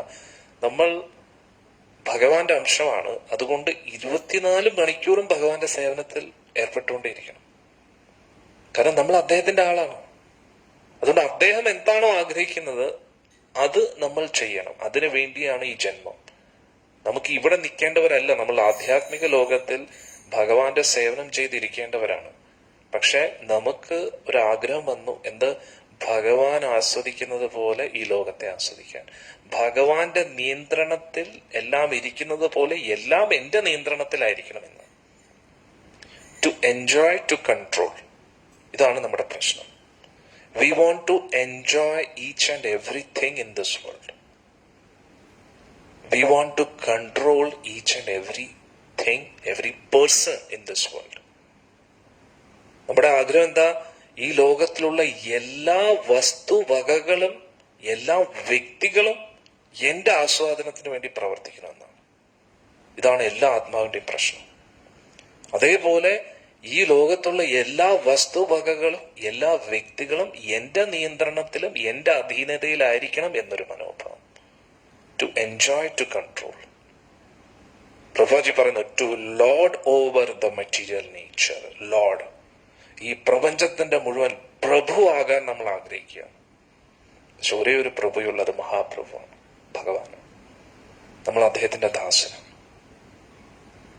അതുകൊണ്ടാണ് നമ്മൾ അന്യോന്യം പ്രഭു പ്രഭു എന്ന് എല്ലാരെയും വിളിക്കുന്നു, മാതാജി എന്ന് വിളിക്കുന്നു. എന്തുകൊണ്ട് പ്രഭു എന്ന് എന്തുകൊണ്ട് മറ്റുള്ളവർ വിചാരിക്കും? എല്ലാവരും പ്രഭുക്കന്മാരാണ്. പക്ഷെ നമ്മൾ സ്വയം എന്ത് ചിന്തിക്കണം? നമ്മൾ ദാസന്മാരാണ്. നമ്മൾ പ്രഭു ആണെന്ന് സ്വയം ചിന്തിക്കുമ്പോഴാണ്, പ്രഭു എന്ന് പറഞ്ഞാൽ എന്താണ്? സ്വാമി, അതായത് അധികാരി എന്നാണ് ഉദ്ദേശിക്കുന്നത്. ഇതിന്റെ എല്ലാം അന്നേരം നമ്മൾ ഭക്തരെ എന്തുകൊണ്ട് പ്രഭു എന്ന് വിളിക്കുന്നു? കാരണം ഭക്തരുടെ ഉള്ളിൽ ഭഗവാൻ ഇരിക്കുന്നുണ്ട്, ഭഗവാന്റെ സേവനം ചെയ്തുകൊണ്ടിരിക്കുന്ന വ്യക്തിയാണ്. അതുകൊണ്ട് ഭഗവാന്റെ പ്രതിനിധിയായിട്ട് നമ്മൾ ആ വ്യക്തിയെ കാണുകയാണ്. ഉദാഹരണത്തിന് ശബരിമലയിലൊക്കെ പോകുമ്പോൾ എല്ലാവരും അയ്യപ്പ അയ്യപ്പ അയ്യപ്പ അയ്യപ്പ, എല്ലാരും അയ്യപ്പ അയ്യപ്പ എന്ന് വിളിക്കുന്നുണ്ട്. അതിപ്പോ ഒരു പേരിന് വേണ്ടി ആയിപ്പോയി.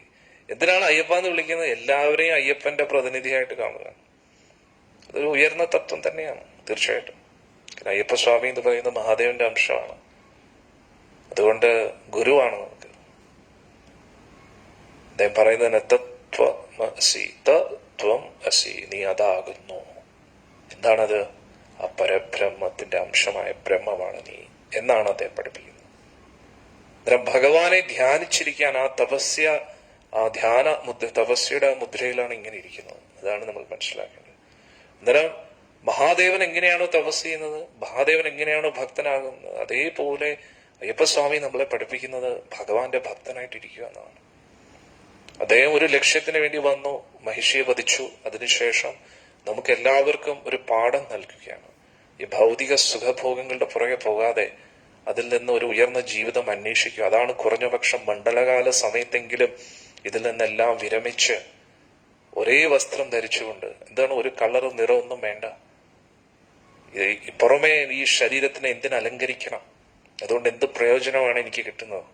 ഇത് വസ്ത്രം അണിയാൻ, നാണം മറയ്ക്കാൻ വേണ്ടി മാത്രം ഒരു വസ്ത്രം. അതിനു വേണ്ടി ആ വിരക്തി, അതാണ് ഈ കാവ്യ വസ്ത്രം ഇടുന്നതും അല്ലെങ്കിൽ കറുപ്പ് നിറം കൊണ്ട് ഉദ്ദേശിക്കുന്നത്.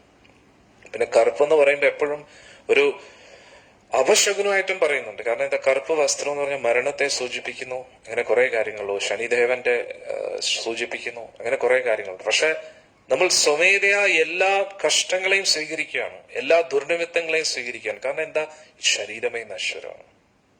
അതാണ് ആ വസ്ത്രത്തിന്റെ ഉദ്ദേശം. പിന്നെ ചെരുപ്പ് പോലും കാലിടാതെ മല കയറി പോവുകയാണ്. എന്തിനാ വിരക്തിയാണ് അവിടെ കാണിക്കുന്നത്. ഒരു 41 ദിവസമെങ്കിലും ആ മണ്ഡലകാല വ്രതം എടുത്തുകൊണ്ട് എല്ലാ സുഖഭോഗങ്ങളിൽ നിന്നും മാറി നിന്ന് ആ പരബ്രഹ്മത്തെ അന്വേഷിച്ചു തുടങ്ങുകയാണ്. അതോ ബ്രഹ്മ ജിജ്ഞാസ, അതിനു വേണ്ടി. പക്ഷെ എന്താ പറയാ, ഇതൊക്കെയോ നടന്നുകൊണ്ടിരിക്കുന്നു. ആ പരമോന്നത ലക്ഷ്യത്തെ, ആ പരബ്രഹ്മത്തെ അനുഭവിച്ചറിയാൻ വേണ്ടിയുള്ള വഴികാട്ടിയാണ് അയ്യപ്പസ്വാമി. അതുകൊണ്ടാണ് അയ്യപ്പസ്വാമിയെ ഗുരുസ്വാമി എന്ന് പറയുന്നത്. അതെല്ലാം കുറെ വർഷങ്ങൾ ശബരിമലയിൽ പോയിട്ടല്ല നമ്മൾ ഗുരുസ്വാമി ആകുന്നത്. ആ അയ്യപ്പസ്വാമി പഠിപ്പിച്ച് നൽകുന്ന വചനങ്ങളെ മനസ്സിലാക്കി അദ്ദേഹത്തിന്റെ ആ ഒരു, സത്യം പറഞ്ഞ ആധികാരികമായിട്ടുള്ള ഒരു ഗ്രന്ഥം അയ്യപ്പസ്വാമിയുടെ ശിക്ഷണങ്ങളുടെ എങ്ങും കാണാനില്ല. പക്ഷെ അവിടെ ചെല്ലുമ്പോൾ ആ ആ പരമ്പരാഗതമായിട്ടുള്ള ആചാരങ്ങൾ കറക്റ്റായിട്ട് ഫോളോ ചെയ്യുമ്പോൾ തന്നെ ഏതൊരു വ്യക്തിക്കും ഒരു ബ്രഹ്മാനുഭൂതി ഉണ്ടാവും. അതായത് 41 ദിവസം വ്രതങ്ങളൊക്കെ എടുത്ത് എല്ലാ ത്യാഗത്തോടു കൂടി ആ 18 പടി ചവിട്ടി മുകളിൽ കയറുമ്പോ നമുക്ക് പരബ്രഹ്മത്തിന്റെ ഒരു സ്പർശനം കിട്ടുന്നുള്ളൂ. അത് 100% ആണ്. അത്രയ്ക്ക് അന്നേരം ആ ഒരു അനുഭൂതിക്ക് വേണ്ടിയാണ് അതൊക്കെ. അന്നേരം നമ്മൾ ഈ ലോകത്ത് ചെയ്യുന്ന എല്ലാ കാര്യങ്ങളും താൽക്കാലികമാണ്. അതാണ് നമ്മൾ മനസ്സിലാക്കേണ്ടത്. നമ്മുടെ ഒരേ ഒരു സ്വാമി എന്ന് പറഞ്ഞാൽ അത് ഗുരുവായൂരപ്പനാണ്. അതായത് അതിനുള്ള സപ്പോർട്ടിംഗ് സിസ്റ്റമാണ് എല്ലാ ദേവന്മാരും. കാരണം എന്താ, ഡയറക്ട്ലി ഭഗവാൻ കൃഷ്ണന്റെ അടുത്ത് എത്താനുള്ള ഒരു യോഗ്യത നമുക്കില്ല. ശ്രീമതി രാധാറാണി ആരാധിക്കാനുള്ള യോഗ്യതയില്ല. അതിനു വേണ്ടിയാണ് ഈ സ്റ്റെപ്പുകളൊക്കെ, ഓരോ ദേവന്മാരുടെ സ്റ്റെപ്പുകളൊക്കെ. പരമോന്നതമായിട്ട് അൾട്ടിമേറ്റ്ലി കേശവം അധികച്ചതി, എല്ലാം കേശവന്റെ അടുത്തേക്ക് നമ്മളെ എത്തിക്കാൻ വേണ്ടിയാണ്. കേശവന്റെ അടുത്ത് എത്തിയേ പറ്റൂ. കേശവന്റെ അടുത്ത് എത്തിയില്ലെങ്കിൽ ഇതെല്ലാം ഇൻകംപ്ലീറ്റ് ആണ്.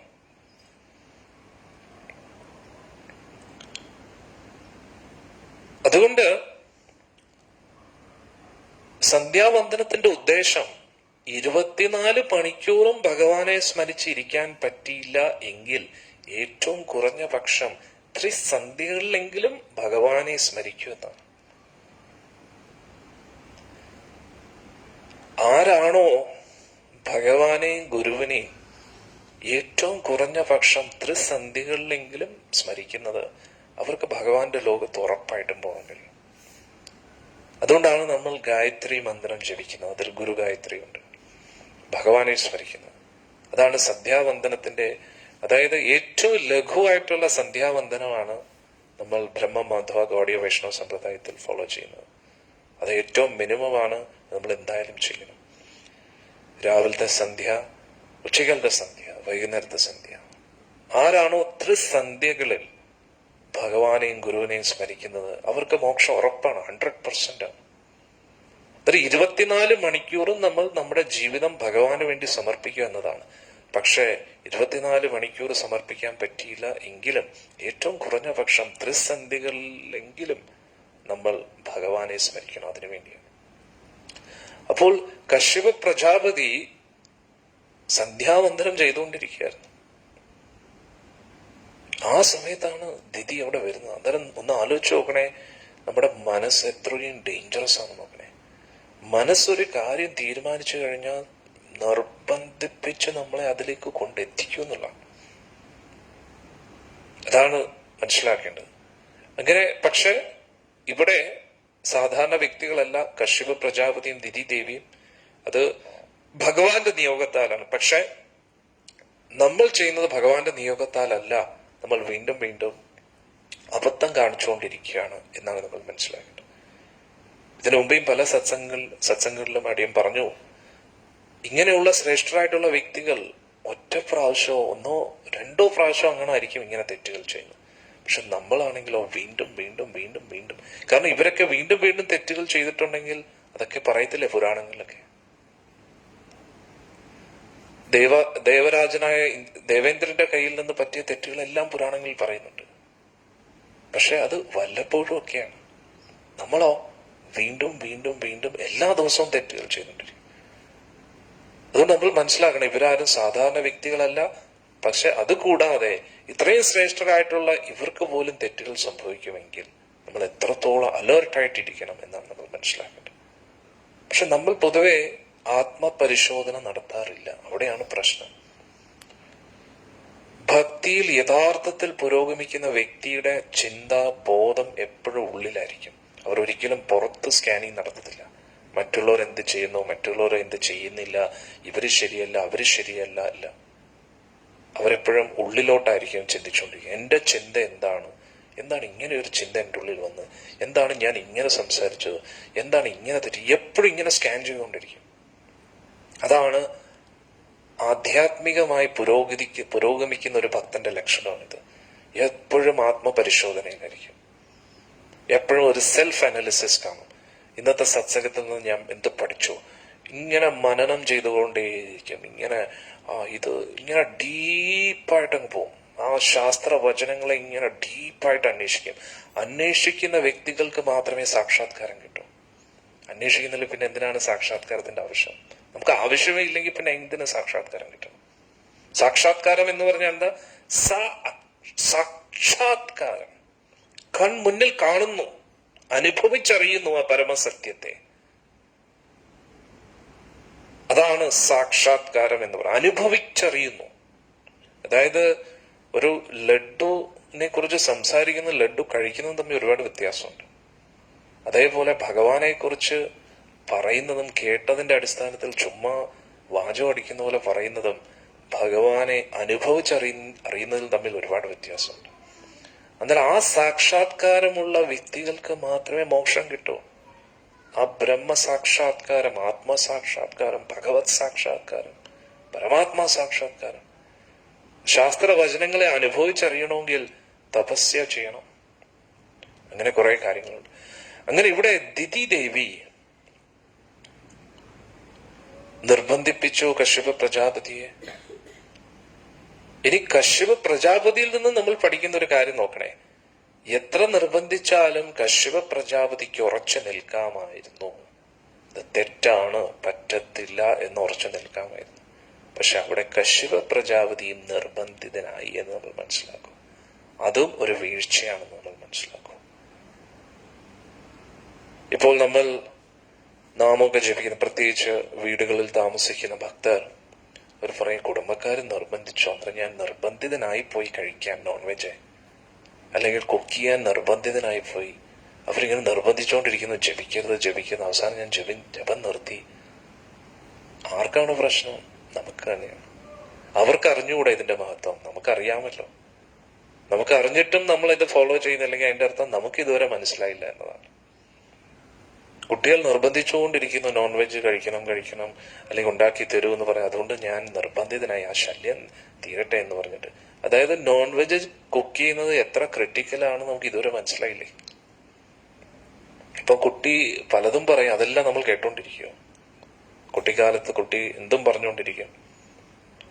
ഈ കൂട്ടുകാരൻ എന്നെ അടിച്ചു, അവനെ കൊല്ലണമെന്ന് പറഞ്ഞു കഴിഞ്ഞാൽ ഉടനെ നമ്മൾ പോയി കുത്തിക്കൊല്ലുവോ? അതൊന്നും, അത് തെറ്റെന്ന് പറഞ്ഞാൽ തെറ്റാണ്. അത് നമ്മൾ എന്തുകൊണ്ട് അത് മനസ്സിലാക്കുന്നില്ല അല്ലേ? നമ്മൾ അതിനെ വളരെ നിസ്സാരമായിട്ട് കാണുകയാണ്. എന്നാൽ കുട്ടികളിലല്ല പ്രശ്നം, നമുക്ക് തന്നെയാണ് പ്രശ്നം. കാരണം എന്താ? നമുക്ക് ഇതുവരെ മനസ്സിലായില്ല ഇത് എന്താണെന്ന്.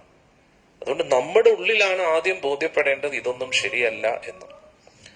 എന്നാൽ ഇവിടെ കശ്യപ പ്രജാപതി നിർബന്ധിതനായി, അവസാന നിർബന്ധത്തിന് വഴങ്ങി അവർ തമ്മിൽ ഒന്നിക്കുകയാണ് സന്ധ്യാസമയത്ത്. ഏറ്റവും അനുയോജ്യമല്ലാത്ത സമയമാണിത്. ഏറ്റവും മോശപ്പെട്ട സമയമാണ് ഇങ്ങനെ ഒരു ഗർഭാധാന സംസ്കാരത്തിന്. അതുകൊണ്ട് തന്നെ എന്തായി? ഒന്നിച്ചതിന് ശേഷം ദിതി ദേവിക്ക് ഒരുപാട് കുറ്റബോധം തോന്നി. കശ്യപ പ്രജാപതി എടുത്തു വന്നിട്ട് മാപ്പ് ചോദിച്ചു. കശ്യപ പ്രജാപതി പറഞ്ഞു, നീ വലിയൊരു തെറ്റാണ് ചെയ്തത്. പക്ഷെ ആ തെറ്റിന് ആളും അതിനും കൂട്ടു നിന്നു എന്നുള്ളതാണ്. പക്ഷെ എന്നാലും നമുക്കത് ചോദ്യം ചെയ്യാനുള്ള അധികാരമില്ല. സാധാരണ വ്യക്തിയല്ല കശ്യപ പ്രജാപതി, കാരണം ദൈവ നിയോഗത്താലാണ്. പക്ഷെ നമ്മൾ ഓർക്കുക, നമ്മളും ഇതേപോലെ ആയിപ്പോകരുത്. കൂട്ടത്തിലുള്ള അറിവില്ലാത്ത വ്യക്തികൾ ഒരു തെറ്റിലേക്ക് നമ്മളെ വലിച്ചുകൊണ്ട് പോകുമ്പോഴും നമുക്ക് അറിവുണ്ട്, അതുകൊണ്ട് നമ്മൾ ആ തെറ്റിലേക്ക് പോകരുത്, എന്തിന്റെ പേരിലാണെങ്കിലും. പ്രഭുപാദ്ജി പറയുന്നു, how you can understand the greatness of a person. ഒരു വ്യക്തി എത്രത്തോളം ശ്രേഷ്ഠനാണെന്ന് നമുക്ക് എങ്ങനെ മനസ്സിലാക്കാൻ പറ്റും? On the basis of how he tolerates provoking situations. പ്രക്ഷുബ്ധമാകുന്ന സാഹചര്യങ്ങളിലും പ്രക്ഷുബ്ധനാകാതിരിക്കുക, പ്രകോപിപ്പിക്കുന്ന സാഹചര്യത്തിലും പ്രകോപിതനാകാതിരിക്കുക. അതായത് പല വ്യക്തികളും പറയുന്നത് ഇങ്ങനെ ആയതുകൊണ്ട് ഞാൻ ഇങ്ങനെ ആയിപ്പോയി, അങ്ങനെ ആയതുകൊണ്ട് സാഹചര്യം ഇങ്ങനെ ആയിപ്പോയി, അങ്ങനെ ആയിപ്പോയി, ഇതായതുകൊണ്ട് ഞാൻ ഇങ്ങനെ ചെയ്തു, അതായതുകൊണ്ട് ഞാൻ ഇങ്ങനെ ചെയ്തു എന്നാണ്. സാഹചര്യത്തിന്റെ സമ്മർദ്ദം മൂലം അങ്ങനെ ആയിപ്പോയി എന്ന് ആർക്കും പറയാൻ കഴിയും.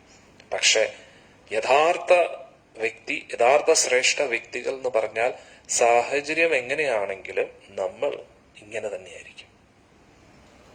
സാഹചര്യങ്ങൾ എത്രത്തോളം നമ്മളെ വഴിതെറ്റിക്കാൻ നോക്കിയാലും നമ്മൾ വഴിതെറ്റാതെ ശരിയായിട്ടുള്ള വഴിയിൽ ഉറച്ചു നിൽക്കുന്ന വ്യക്തിയാണ് ശ്രേഷ്ഠൻ. അല്ല വീട്ടുകാരിങ്ങനെ പറഞ്ഞു, അതിങ്ങനെ പറഞ്ഞു, അതുകൊണ്ട് ഇനി ഞാൻ ആശ്രമത്തിൽ വരുന്നില്ല, ഇനി സേവനങ്ങളും ചെയ്യുന്നില്ല, ഇനി ജപിക്കുന്നതുമില്ല, എല്ലാം നിർത്തിയിട്ട് ഇത് മാറിക്കുക. അത് ഏറ്റവും വലിയ മണ്ടത്തരമാണ്. അവരവരുടെ തന്നെ കുഴി തോണ്ടിക്കൊണ്ടിരിക്കുക. സത്യമായിട്ടുള്ള കാര്യം നിങ്ങൾ ആലോചിച്ച് നോക്കൂ. കൂട്ടത്തിലുള്ളവർക്ക് അറിവില്ല, അത് കേട്ടിട്ട് നിങ്ങളും തുടരുകയാണെങ്കിൽ, അങ്ങനെ തന്നെ അവർ പറയുന്ന വഴിയിലൂടെ സഞ്ചരിക്കുകയാണെങ്കിൽ എൻ്റെ അർത്ഥം നിങ്ങൾക്കും അറിവില്ല എന്നാണ്. നഷ്ടം ആർക്കാ? വരാത്തവർക്ക് തന്നെ, സേവനം ചെയ്യാത്തവർക്ക് തന്നെ. അതാണ് സത്യം. ഇവിടെ ദിതി ദേവിയും കശ്യപ പ്രജാപതിയെ നിർബന്ധിപ്പിച്ചു. അങ്ങനെ പിന്നെ അതിനുശേഷം ദിതി ദേവിക്ക് കുറ്റബോധം തോന്നി, മാപ്പ് ചോദിച്ചു.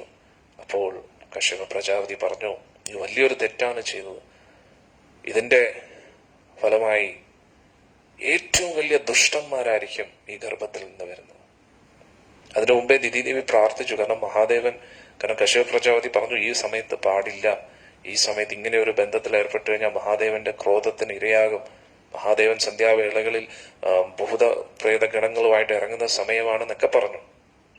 അപ്പോൾ ദിതി ദേവിക്ക് ഭയമായി ഈ ഒരു ബന്ധത്തിൽ ഏർപ്പെട്ടതിന് ശേഷം. വലിയൊരു തെറ്റായാലും ഇതാണ് നമ്മൾ മനസ്സിലാക്കേണ്ടത്. രജോഗുണത്താൽ നമ്മൾ ആസ്വാദനത്തിന് വേണ്ടിയുള്ള ത്വര വളരെ ശക്തമാവും നമ്മുടെ ഉള്ളിൽ. നമ്മളിങ്ങനെ വലിച്ചുകൊണ്ടിരിക്കും ആസ്വാദനം. പക്ഷെ മനസ്സിലാക്കുക, അതിൽ ഏർപ്പെട്ട് കഴിഞ്ഞാൽ ഉടനെ കുറ്റബോധം തോന്നും. നമ്മുടെ ഉള്ളിൽ എന്തെങ്കിലും ഒരു ആത്മാർത്ഥത ഉണ്ടെങ്കിൽ നമുക്ക് ഉടനെ കുറ്റബോധം തോന്നും. അപ്പോഴേ നമ്മൾ മനസ്സിലാക്കുക, യഥാർത്ഥ സുഖം എന്ന് പറഞ്ഞു കഴിഞ്ഞാൽ ആ പ്രവൃത്തിയിൽ ഒരു സുഖം ഉണ്ടായിരിക്കണം, അതിന്റെ റിസൾട്ടും സുഖകരമായിരിക്കണം. പക്ഷെ അത് ഭക്തി മാത്രമേ ഉള്ളൂ. നാമം ജപിക്കാനും ഒരു സുഖമുണ്ട്, ജപിച്ചതിന്റെ റിസൾട്ടും സുഖകരമാണ്. പക്ഷെ നമുക്ക് ആ സുഖം അനുഭവിക്കാൻ കഴിയാത്ത എന്തുകൊണ്ടാണ്? നമ്മൾ പുറമേ ഉള്ള സുഖത്തിൽ അന്വേഷിച്ചുകൊണ്ടിരിക്കുകയാണ്.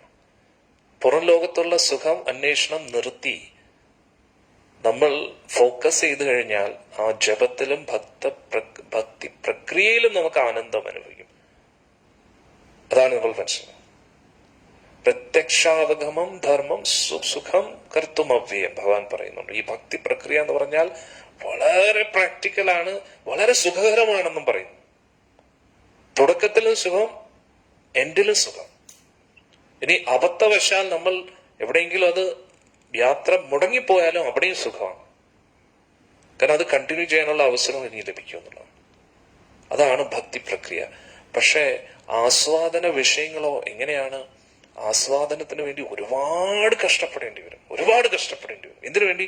ക്ഷണികമായിട്ടുള്ള ഒരു സുഖത്തിന് വേണ്ടി. കുറച്ച് നേരത്തേക്ക് മാത്രം ലഭിക്കുന്ന ആ സുഖത്തിന് വേണ്ടി ഒരുപാട് കഷ്ടപ്പെടുന്നില്ല. ഈ ലോകത്തുള്ള വ്യക്തികളെ നോക്കൂ. നാവിന്റെ രുചിക്ക് വേണ്ടി മൃഗങ്ങളെ തീറ്റിപ്പോറ്റുകയാണെന്നുള്ളതാണ്. വലിയ വലിയ സ്ഥലങ്ങളും അതൊക്കെ മേടിച്ചു വെച്ച് അവിടെയൊക്കെ മൃഗങ്ങളെ വളർത്തുകയാണ്. അവരെ ആർട്ടിഫിഷ്യലി ഇതൊക്കെ ചെയ്ത് വളർത്തി അതിനെ കൊന്നു തിന്നുക. എന്തിനു വേണ്ടി? ചെറിയൊരു സുഖത്തിന് വേണ്ടി ഇത്രയും കഷ്ടപ്പെടാൻ തയ്യാറാണ്. ആകെ നാവിന്റെ തുമ്പത്ത് വെക്കുമ്പോഴുള്ള ആ സുഖം മാത്രമേ ഉള്ളൂ. അത് അകത്തോട്ട് കയറിക്കഴിഞ്ഞാൽ വിഷമാണ്. കാരണം അത് ദഹിക്കത്തില്ല. നമ്മുടെ വൻകുടലും ചെറിയ കുടലും ഒക്കെ നോക്കിക്കഴിഞ്ഞാൽ അതിന്റെ ഡൈജഷൻ പ്രോസസ് എന്ന് പറഞ്ഞാൽ വളരെ ഡിഫിക്കൽട്ടാണ്. നമ്മുടെ ശ്വസിക്കാനുള്ള നാളവും പിന്നെ ആഹാരം പോലുള്ള നാളും ഒന്നാണ്. ഇവിടുന്ന് ഇങ്ങനെ ഭക്ഷണം ഇങ്ങോട്ട് കയറി പോകുമ്പോ 2 സ്പ്ലിറ്റ് ഉണ്ട്. അന്നേരം ആ ശ്വസിക്കുന്ന നാളത്തിന്റെ അവിടെ ഒരു മാംസം ഇങ്ങനെ ഇരിക്കുകയാണെന്നുള്ളത്. അന്നേരം ഭക്ഷണം ഇവിടെ വന്നിട്ട് ഇതിൽ തട്ടിയിട്ടാണ് വീഴുന്നത്. ഒരു ശ്വാസം എടുക്കുന്ന സമയത്ത് ഇങ്ങനെയാണ് ശ്വാസം എടുത്തോണ്ടിരിക്കുന്നത്. അതുകൊണ്ട് ഒന്ന് അശ്രദ്ധമായിട്ട് ഭക്ഷണം കഴിക്കുകയാണെങ്കിൽ ഇത് ശ്വാസനാളത്തിലോട്ടേക്ക് ഭക്ഷണം കയറിപ്പോ ഹരിപോലാവും. പിന്നെ നമുക്ക് എല്ലാവർക്കും അത് അനുഭവം ഉണ്ടായിട്ടുണ്ട്. കഴിക്കുന്ന സമയത്ത് തൊണ്ടയിലെല്ലാം ഉടക്കിയത് ഇത് അകത്തോട്ട് കയറിപ്പോയി നന്നായി ബ്ലോക്കായ തീർന്നു. പിന്നെ നമ്മളെപ്പോഴെങ്കിലും, അതുകൊണ്ടാണ് ഭക്ഷണം കഴിക്കുന്ന സമയത്ത് സംസാരിക്കരുത് എന്ന് പറയുന്നത്. എന്ത് സംഭവിക്കുക, അങ്ങനെ ചില കേസുകൾ ഉണ്ടായിട്ടുണ്ട്.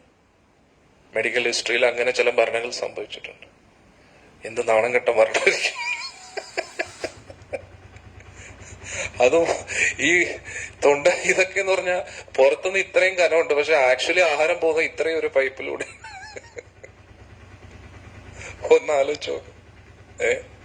എന്നിട്ട് നമ്മുടെ ഉമനീര് വരുന്ന ആ ഗ്രന്ഥികളിൽ നിന്നും ഇങ്ങനെ സലൈവ ഇങ്ങനെ വന്നുകൊണ്ടേയിരിക്കുകയാണ്. അതാണ് ആക്ച്വലി ഭക്ഷണത്തിനെ, അത് എത്ര നേരം ഭക്ഷണം വായിൽ വെക്കുന്നോ അത്രത്തോളം എളുപ്പത്തിൽ ദഹിക്കും എന്നാണ് പറയുന്നത്. അതിനാ ഇതൊക്കെ നന്നായി ഒന്ന് മിക്സായി ഇതിലൂടെ മെല്ലെ പോണം. ഒന്ന് ആലോചിച്ച് നോക്കൂ. അന്നേരം ഇതൊക്കെ ഒന്ന് പഠിച്ചു കഴിഞ്ഞാൽ നമ്മൾ തോന്നും, ഭഗവാനെ ഞാൻ ഇത്രയും വർഷങ്ങളായിട്ട് എന്തൊക്കെ അകത്തോട്ട് കുത്തിക്കേറ്റി. ഒരു ശരാശരി മനുഷ്യൻ ഒരു ആയുസിൽ 35,000 കിലോ ഭക്ഷണം കഴിക്കുമെന്നാണ് പറയുന്നത്. 35,000 കിലോ. എനിക്ക് തോന്നുന്നു ആ കണക്ക് ശരിയല്ല, ടണ്ണായിരിക്കും, ടൺ കണക്കിനായിരിക്കും കഴിക്കുന്നത്. ഇതൊന്നും അല്ല കറക്റ്റ് ഫിഗേഴ്സ്. ഇത് ഒരു മിതമായ ഭക്ഷണം കഴിക്കുന്നവരുടെ ഫിഗേഴ്സ് ആണെന്ന് തോന്നുന്നു. 35,000 കിലോ. ഒന്ന് ആലോചിച്ചോ. അന്നേരം ഈ ഭക്ഷണം നമ്മൾ കഴിക്കുമ്പോൾ ഇത് അകത്തൂടെ പോയി, അത് ആലോചിച്ച് നോക്കണം. ശ്വാസനാളത്തിലോട്ട് പോയി കഴിഞ്ഞാൽ തീർന്നു, പിന്നെ ഹരിബോലായി. പിന്നെ അന്നേരം ആ ശ്വാസനാളത്തിൽ പോകാതിരിക്കാൻ ഇങ്ങനെ ഒരു സാധനമുണ്ട്, അതിൽ തട്ടിയിട്ടാണ് അത് ഇങ്ങോട്ട്. എന്നിട്ട് ഇങ്ങനെ അടഞ്ഞും പോയി ഇങ്ങനെ ഇരിക്കുകയാണ്. ഒന്ന് ആലോചിച്ച് നോക്ക്. ഇടയ്ക്ക് ചെറിയൊരു ഗ്യാപ്പ് കിട്ടി അത് അകത്തോട്ട് കയറി. ഒന്ന് ആലോചിച്ചു. അന്നേരം ഭക്ഷണം ഇങ്ങനെ വന്നിട്ട് ഇതിൽ തട്ടിയിട്ടാണ് അകത്തോട്ട് കയറി പോകുന്നത്. ഇനി ഭക്ഷണം അകത്ത് കയറി വയറ്റിനകത്ത് എന്താ പറയാ, ദഹിപ്പിക്കാൻ വേണ്ടി പല ആസിഡുകളും ഉണ്ട്. പ്രധാനമായിട്ട് ഹൈഡ്രോക്ലോറിക് ആസിഡും അതൊക്കെ ഉണ്ട്. അതായത് നമ്മുടെ ഉള്ളിലുള്ള ആ ഭിത്തികളൊക്കെ, ഇതൊക്കെ എന്ന് പറഞ്ഞാൽ നല്ല പവർഫുൾ ആയിരുന്നു. അതായത് നമ്മുടെ അകത്തെല്ലാം കരിഞ്ഞു പോകും. അതുകൊണ്ട് അതിന് വളരെ മിനുസമായിട്ടുള്ള ഒരു എന്താ പറയുന്ന ഒരു വാക്സ് പോലെ ഒരു സാധനം ചുറ്റും കവറിങ് ഉണ്ടെന്നുള്ളതാണ്. അതുകൊണ്ടാണ് ആസിഡ് വന്നാലും നമുക്ക് ഉള്ളിലെ വയറ്റിന് പ്രശ്നമൊന്നും ഇല്ലാതിരിക്കും. ഇതിനകത്ത് കുറെ നേരം ഇരുന്ന് പിന്നെ അത് ചെറുകുടലിൽ കയറി പിന്നെ കറങ്ങി വൻകുടലിലൂടെ കയറി ഫിൽറ്ററിങ് നടക്കി. എന്തോ എന്റെ അമ്മ നാരായണം, എന്തോ ആയി പ്രോസസ്. ഒന്ന് ആലോചിച്ചു. അന്നേരം നോൺ വെജ് കഴിച്ചാൽ എങ്ങനെ ഇരിക്കുമെന്ന് ആലോചിച്ചു. ഇത്രയും കോംപ്ലക്സ് ആയിട്ടുള്ള ഡൈജസ്റ്റീവ് സിസ്റ്റം മനുഷ്യർക്കും സസ്യബുക്കുകളായിട്ടുള്ള ജീവജാലങ്ങൾക്കുമാണുള്ളത്. പുലി അങ്ങനെയുള്ളവർക്ക് ഇത്രയും കോംപ്ലക്സ് സിസ്റ്റം ഇല്ല. അവരുടെ ഉള്ളിൽ പവർഫുൾ ആയിട്ടുള്ള ആസിഡ് പ്രൊഡ്യൂസ് ചെയ്യും. അതുകൊണ്ട് അത് എന്ന് പറഞ്ഞിട്ട് പെട്ടെന്ന് കരിഞ്ഞു പോകും. അതും അവർ ഒന്നിന്റെ പുറകെ KFC അടിച്ചോണ്ടിരിക്കുവല്ല സിംഹം. KFC സ്വിഗ്ഗി ഓർഡർ ചെയ്തോണ്ടിരിക്കുവല്ല സിംഹം. ഒരു കൂട്ടം മൃഗങ്ങളെ അതിന്റെ ഇടയിൽ നോക്കണേ, ഇതിന്ന് ഏതാടെ വീക്കായിട്ടിരിക്കുന്നത്, തളർവാദം പിടിച്ചിരിക്കുന്നത്, അല്ലെങ്കിൽ അങ്ങോട്ടും ഇങ്ങോട്ടും നോക്കിയിരിക്കുന്നത് പുലി അല്ലെങ്കിൽ സിംഹം നോട്ടം ഇടണം, ടാർഗറ്റ് ചെയ്യണം. അലക്ഷ്യമായിട്ട് ഇരിക്കുന്ന മൃഗങ്ങൾ അവരെയാണ് ടാർഗറ്റ്. കാരണം കൂട്ടത്തോടെ ഇരുന്നതിന് ഭക്ഷണത്തിന് പകരം സിംഹത്തിന്റെ സമാധിയാവും. അതെല്ലാരും കൂടി ഇടിച്ചു കൊല്ലും. അതുകൊണ്ട് സിംഹം സൂക്ഷിച്ചു നോക്കണം. അങ്ങനെ അന്വേഷിച്ച് കണ്ടെത്തി അതിന്റെ പുറകെ ഓടണം. 100 മീറ്ററിൽ ഓടുന്ന പോലെ, സ്പ്രിന്റിന് ഓടുന്ന പോലെയല്ല. ഇത് ജീവൻ മരണം പോരാട്ടമാണ്. കാരണം ഇവനെ പിടിച്ചെങ്കിൽ എനിക്ക് ഭക്ഷണം കിട്ടും. എന്നിട്ട് ഓടുന്ന ആളോ എന്നാ പിടിച്ചോ, ഇന്നത്തെ ഡിന്നറിന് ഞാൻ റെഡി എന്ന് പറഞ്ഞിട്ട് നിൽക്കല്ല, ആള് ജീവനും ഓടുക. അങ്ങനെ പറയുന്നു. ഏതോ ഒരു ആചാര്യന്മാർ പറയുന്നു, എത്രയോ പ്രാവശ്യം ട്രൈ ചെയ്യുമ്പോൾ, എത്രയോ 10 15 പ്രാവശ്യം ട്രൈ ചെയ്യുമ്പോഴാണ് ഭഗവാൻ ഒരു പ്രാവശ്യം അനുവദിക്കുന്നതെന്ന്. അതിനൊരു കണക്കുണ്ട് ഭഗവാൻ. എന്തോ പ്രപഞ്ചം മുഴുവൻ ഭഗവാൻ നിയന്ത്രിക്കുമോ എന്ന് ആലോചിച്ച് നോക്കും. കാട്ടിലെ സിംഹമായാലും ശരി, ആരായാലും ശരി, ഒരു മൃഗത്തിന്റെ പുറകെ 10-15 പ്രാവശ്യം ഓടണം. അവസാനം അന്നേരം ഭക്ഷണം കേറിയിട്ട് പിന്നെ ട്രെഡ്മില്ലിൽ ഓടേണ്ട ആവശ്യമില്ല, ജിമ്മിൽ പോകേണ്ട ആവശ്യമില്ല. അതാണ് സിംഹത്തിന്റെ ശരീരം ഇത്ര ഒതുങ്ങിയിരിക്കുന്നത്. കാരണം ഓട്ടാണ്. ഒരു നേരത്തെ ഭക്ഷണത്തിന് വേണ്ടി ആൾ ഓടുക. ഓടി ഓടി ഓടി ഒരു പരുവം ഭഗവാൻ വിചാരം, ഭഗവാനെ ഇനി ഇന്നെങ്കിലും കിട്ടും. അങ്ങനെ കുറെ ഓടി ഭഗവാന് കാരുണ്യം തോന്നുമ്പോ ഇവിടെ ഏതെങ്കിലും കൂട്ടം തെറ്റിയ മൃഗങ്ങളുണ്ടെങ്കിൽ ഇന്ന് ഇവൻ പോട്ടെ, മര്യാദക്ക് കൂട്ടത്തിൽ നടക്കാൻ ഇവൻ അറിഞ്ഞൂടെ, ഇവന്റെ കാര്യം തീരുമാനം. അന്നേരം ഭഗവാനാണ് സെറ്റ് ചെയ്യുന്നത്. ഒരുത്തന്റെ മരണവും ഒരുത്തന്റെ ആഹാരം. ജീവോ ജീവസ്യ ജീവനാണ്. ഒരു ജീവൻ മറ്റൊരു ജീവന്റെ ആഹാരമായിട്ട് മാറുക. അന്നേരം ഒന്ന് ആലോചിച്ച് നോക്കൂ. അന്നേരം അങ്ങനെ അതും എന്താ പറയുന്നേ, കിട്ടിയതിന് ശേഷം കത്തി ബ്ലേഡോ ഒന്നും ഇല്ല, കടിച്ചു കീറണം തൊലിയും അതും ഇതും ഒക്കെ. ഒന്ന് ആലോചിച്ച് നോക്കണേ. എന്നിട്ട് അതോ പിടിച്ചോണ്ടിരിക്കുമ്പോഴായിരിക്കും ഈ എന്താ പറയുന്നേ, ഈ കഴുതപ്പുലികളൊക്കെ വരുന്നത്. കാരണം അവർക്ക് ഈസി ആയിട്ട് കിട്ടുമല്ലോ അല്ലെ. ഇവൻ കഷ്ടപ്പെട്ട് അധ്വാനിച്ചു കൊണ്ടുപോകുമ്പോഴത്തേക്ക് അവരാണെങ്കിൽ കൂട്ടത്തോടെ വന്നിരിക്കും. അവർക്ക് ഫുൾ ബോണസ് ആണ്. ഒന്ന് സിംഹത്തെയും തിന്നാം, കഴുതപ്പുലികൾ സിംഹത്തെയും തിന്നും. ഒന്നാലോചിച്ച് നോക്ക്. അന്നേരം ഒന്നെന്ന് പറഞ്ഞ ഇരയെ പിടിക്കണം കഷ്ടപ്പെട്ട്. എന്നിട്ട് എവിടെയെങ്കിലും എന്തോ വീടോ പൂട്ടിയിട്ടിട്ട് അത് റൂമിലിരുന്നിട്ട് AC ഇട്ടിട്ട് തിന്നാൻ പറ്റുമോ? ഇവിടെ കാട്ടിലാണ്, ഗുഹയൊന്നുമില്ല, എല്ലാരും നോക്കിയിരിക്കുക. അതിനിടെ മോളിൽ നിന്ന് കഴുകനും വരും. കഴുകനും പരുന്തും ഒക്കെ ഒന്ന് ആലോചിച്ച് നോക്ക്. അന്നേരം സിംഹത്തിന്റെ ഒരു അവസ്ഥ ഒന്നാലോചിച്ച്. നമ്മൾ വിചാരിക്കും കൊള്ളാലോ, കുശാലായിട്ട് അടിച്ചോണ്ടിരിക്കുക. ആള് ടെൻഷൻ അടിച്ചിരിക്കുക ഒരു നേരത്തെ ആഹാരത്തിന്. ഇത്രയും സ്പീഡിന് ഓടി കഷ്ടപ്പെട്ട് അധ്വാനിച്ചിട്ടാണ് എവിടുന്നോ ഒരുത്തനെ കിട്ടിയത്. അതോ ആ ഓടുന്ന സാധനം ഒന്ന് തിരിഞ്ഞാൽ മതി, ആ കൊമ്പ് കുത്തി അകത്തോട്ട് അങ്ങ് കയറിപ്പോവും. മാന്റെയൊക്കെ കൊമ്പെന്ന് പറഞ്ഞാൽ വാള് പോലെ നല്ല മൂർച്ചയേറിയതാണ്. അത് ഇങ്ങോട്ട്, അത് മരണവിപ്രാവധി കുത്തിയ നല്ല ഇടിയായിരിക്കും. അതുകൂടെ കയറുമ്പോ കുത്തി അങ്ങോട്ട് കയറും, പിന്നെ തീർന്നു. പിന്നെ സിംഹത്തിന്റെ ഹരി പോലെ. അന്നേരം ഇത്രയും ജീവൻ മരണം പോരാട്ടത്തിന് ശേഷം എന്തെങ്കിലും ഒന്ന് കെട്ടിക്കഴിഞ്ഞാൽ ഇനി കുറെ എണ്ണങ്ങൾ അത്രയും നേരം കാണത്തില്ല. വേട്ടയ്ക്ക് പോയപ്പോ ഇവരെ ആരെയും കണ്ടില്ല. തിന്നാൻ അങ്ങോട്ട് തുടങ്ങുമ്പോ ദാ വരും കൂട്ടങ്ങൾ. സിംഹം കുറെ പട്ടിക്കൂട്ടങ്ങൾ ദാ വന്നിരിക്കുന്നു. ഒരു സമാധാനമായിട്ട് തിന്നാൻ അതിനിടെ മോളിൽ നിന്ന് കഴുകനും കൂടെ എല്ലാം കൂടെ അടിപൊളിയാണ്. ഒന്നാലോചിച്ച് നോക്കും. അന്നേരം സിംഹം എന്ത് ചെയ്യണം? സ്വന്തം ജീവൻ രക്ഷപ്പെടുത്തണോ അതോ ആഹാരത്തെ രക്ഷപ്പെടുത്തണം? ഇതാണ് ഒരു നേരത്തെ ആഹാരത്തിന്. അത് എല്ലാ ദിവസവും കഴിക്കത്തില്ല, മനസ്സിലായില്ലേ? ഒരു ദിവസം ഇതെല്ലാം കഴിയുമ്പോ അയ്യോ മതിയായി, ഇനി ഒന്നും വേണ്ട, ഇനി കുറച്ച് ദിവസത്തേക്ക് മതി, ഇനി കുറെ ദിവസത്തേക്ക് ഉപവാസമാണെന്ന് പറഞ്ഞിരിക്കും, മിണ്ടാതിരിക്കും. അതുകൊണ്ട് ഇടയ്ക്കൂടെ എന്തെങ്കിലും പോടെ എന്തെങ്കിലും ഇങ്ങനെ വന്നാലും സിംഹത്തിന് താല്പര്യം കാണില്ല. പിന്നെ കുറെ ദിവസം കഴിഞ്ഞിട്ടായിരിക്കും അങ്ങേയറ്റം അകത്തിരിക്കുന്ന എല്ലാം ദഹിച്ചതിന് ശേഷമായിരിക്കും അടുത്ത് വന്നു. അന്നേരം ഒന്ന് ആലോചിച്ചു, നമ്മൾ മനുഷ്യന്മാർ എത്ര ദുഷ്ടന്മാരാണ് നോക്കണേ. എത്ര ദുഷ്ടന്മാരാണ് നോക്കണേ. ഫുൾ നോൺ വെജ് കഴിക്കുന്ന അവർ പോലും. ഇടയ്ക്ക് ആരോ പറഞ്ഞു, എന്തോ പച്ച മാംസം കഴിച്ചു കഴിഞ്ഞാൽ ഒരു രുചിയും കാണത്തില്ല, അതിലെ മസാല കൊണ്ടാണ് അതിന്റെ രുചി കാണുന്നത്, അതുകൊണ്ട് ആരും മത്സ്യമാംസം കഴിക്കരുത്. ഉടനെ ഒരുത്ത ഇടുവാണേ, എങ്കിൽ പിന്നെ സാമ്പാറിന്റെ കഷ്ണങ്ങളൊക്കെ അതേപോലെ വേവിച്ച് തിന്നു, സാമ്പാറിന്റെ ടേസ്റ്റ് വരും. അവിയലിന്റെ ടേസ്റ്റ് വരുമോ മസാല ഇല്ലാതെ? ഭയങ്കര ബുദ്ധിമാനാണെന്നാണ് വിചാരം. അന്നേരം നമ്മൾ മനസ്സിലാക്കുക, ഈ പ്രപഞ്ചത്തിൽ ഒരു സിസ്റ്റം ഉണ്ട്, അതിനനുസരിച്ചാണ് ഇതൊക്കെ പ്രവർത്തിച്ചുകൊണ്ടിരിക്കുന്നത്. അന്നേരം നമ്മൾ ആസ്വാദനത്തിന്റെ പുറകെ പോകാതെ ജീവിതത്തിന്റെ ലക്ഷ്യം എന്താണ് മനസ്സിലാവും. അന്നേരം നമ്മുടെ ഉള്ളിലെ ആ ഡൈജസ്റ്റീവ് സിസ്റ്റം ഇത്രയും കോംപ്ലിക്കേറ്റഡ് ആണോ ഒന്ന് ആലോചിച്ചു. ഭയങ്കര കണ്ടു കഴിഞ്ഞാൽ പിന്നെ നമുക്കൊന്നും കഴിക്കാൻ തോന്നത്തില്ലേ. അത്രയ്ക്ക് ഡേഞ്ചറസ് ആണ് ഇതിനകത്ത് ഇരിക്കുന്ന പ്രക്രിയകളും അതൊക്കെ. ഒന്ന് ആലോചിച്ച് നോക്കൂ. സത്യം പറഞ്ഞാൽ അകത്തെ സിസ്റ്റമൊക്കെ കണ്ടു കഴിഞ്ഞാൽ നമുക്ക് ഇത് ഇങ്ങനെ പ്രവർത്തിക്കും. ഇതിൽ ഏതെങ്കിലും ഒന്ന് അങ്ങോട്ടും ഇങ്ങോട്ടായാൽ തീർന്നു. പണ്ടത്തെ സിനിമ പറഞ്ഞു, ഇവിടെ ഒരു ഞരമ്പ് സ്ക്രൂ ഡ്രൈവർ ആക്കിയാൽ മതി, പിന്നെ നമ്മുടെ എല്ലാ കാര്യങ്ങളും പോയി. ഒരു ഞരമ്പ് ഇങ്ങോട്ടൊന്നായാൽ മതി, പിന്നെ ഒന്നും മനസ്സിലാവത്തില്ല നമുക്ക്. ട്വിങ്കിൾ ട്വിങ്കിൾ ആയി കഴിയും, നക്ഷത്രക്കാല എണ്ണം തുടങ്ങും. അതായത് ഇത് മൊത്തത്തിൽ ഇത്രയും നാളായിട്ട് ഇത് പ്രവർത്തിക്കുന്നതും വലിയൊരു അത്ഭുതമാണ്. അതാണ് നമ്മൾ മനസ്സിലാക്കേണ്ടത്. അപ്പോൾ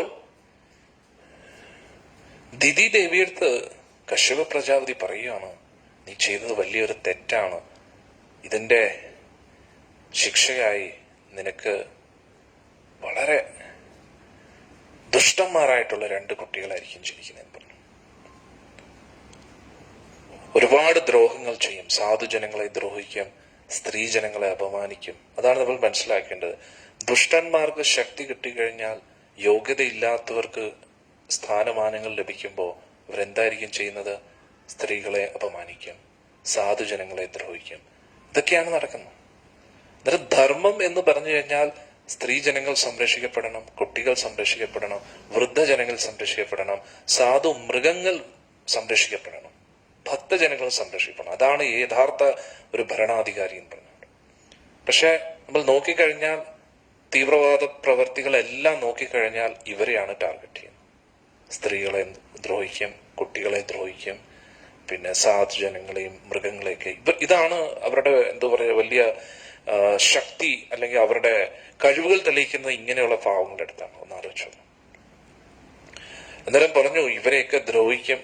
അന്നേരം അത് കാരണം അവസാനം ഭഗവാന്റെ കൈ കൊണ്ട് തന്നെ അവർ മരിക്കേണ്ടി വരുന്നു.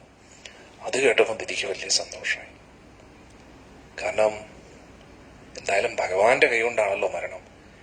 അന്നേരം അവിടെ ദിതി ദേവി എടുത്തു പറയുന്നു, ഭഗവാന്റെ കൈ കൊണ്ട് മരിക്കുന്നതുകൊണ്ട് എന്തായാലും നന്നായി, അവർക്ക് മോക്ഷം കിട്ടും. പക്ഷെ ബ്രാഹ്മണരുടെ ശാപത്താൽ അല്ലല്ലോ മരിക്കുന്നത്. ഒന്ന് ആലോചിച്ചോ.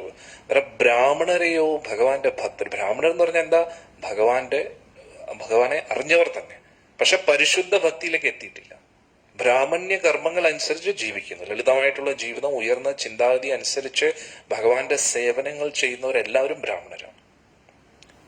പക്ഷെ ഭക്തർ എന്ന് പറഞ്ഞാൽ പരിശുദ്ധ ഭക്തർ. അന്നേരം ബ്രാഹ്മണരെ ഭക്തർ എന്ന് പോലും അല്ല പറയുന്നത്, ബ്രാഹ്മണർ.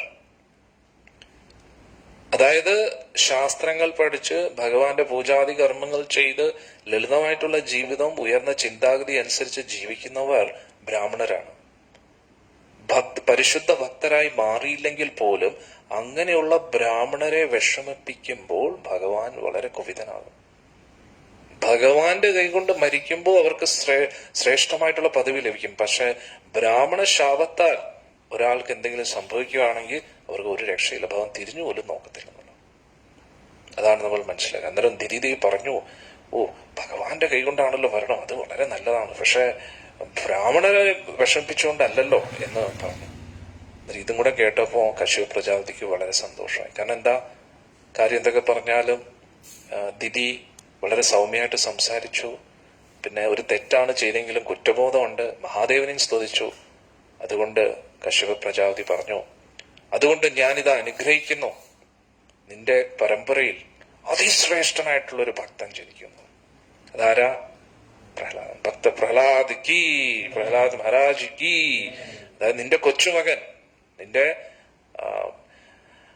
മകന്റെ മകൻ വളരെ ശ്രേഷ്ഠനായിട്ടുള്ള, അതായത് നിന്റെ മൂത്ത മകന്റെ മകൻ ഏറ്റവും ഉത്തമ ഭക്തനായിരിക്കും. അവൻ പരിപൂർണമായിട്ടും ഭക്തന്റെ എല്ലാ ലക്ഷണങ്ങളും കാണും, സദാസമയം ഭഗവത് സ്മരണയിലായിരിക്കും. ആ ഒരു വ്യക്തി, ആ ഒരു ഭക്തൻ എല്ലാവർക്കും എന്നെന്നും പ്രചോദനമായിരിക്കും എന്ന് പറഞ്ഞു. ഭഗവാനെ പോലെ കീർത്തിമാനാകും എന്ന് പറഞ്ഞു. ഭഗവാൻ എങ്ങനെയാണോ ത്രിലോകങ്ങളിലും അറിയപ്പെടുന്നത്, അതേപോലെ പ്രഹ്ലാദനും അറിയപ്പെടും എന്ന് പറഞ്ഞു. ഹരിയെ പോലെ കീർത്തിമാനാകും പ്രഹ്ലാദൻ എന്ന് പറഞ്ഞു. അതും എക്കാലവും എല്ലാ ഭക്തർക്കും പ്രശ്നങ്ങളെ അതിജീവിക്കാൻ, സഹിക്കാൻ ഒരു പ്രചോദനമായിരിക്കും പ്രഹ്ലാദൻ. സത്യമല്ലേ? നമുക്കും ഭക്തർ പ്രഹ്ലാദനെ കുറിച്ച് കേൾക്കുമ്പോൾ ഇത്രയും പ്രശ്നങ്ങളും ദുരിതങ്ങളും അനുഭവിച്ചിട്ടും അതിലൊന്നും ഭക്തി വിടാതെ ഉറച്ചു നിൽക്കുന്നത് നമുക്ക് എല്ലാവർക്കും ഒരു പ്രചോദനം. അതാണ് നമ്മൾ മനസ്സിലാക്കുന്നത്. അന്നേരം അതെല്ലാം കശ്യപ പ്രജാപതി പറയുകയാണ്, വളരെ ശ്രേഷ്ഠനായിട്ടുള്ളൊരു ഭക്തൻ ഈ ഒരു പരമ്പരയിൽ വരും എന്ന് പറഞ്ഞു. അത് കേട്ടപ്പോ ദിതി ദേവിക്ക് ഒരുപാട് സന്തോഷമായി. ഇനി നമുക്ക് മുന്നോട്ട് നോക്കാം, ഇനി എന്താണ് ദിതി ദേവി പറയുന്നത്. ജയ രാധ.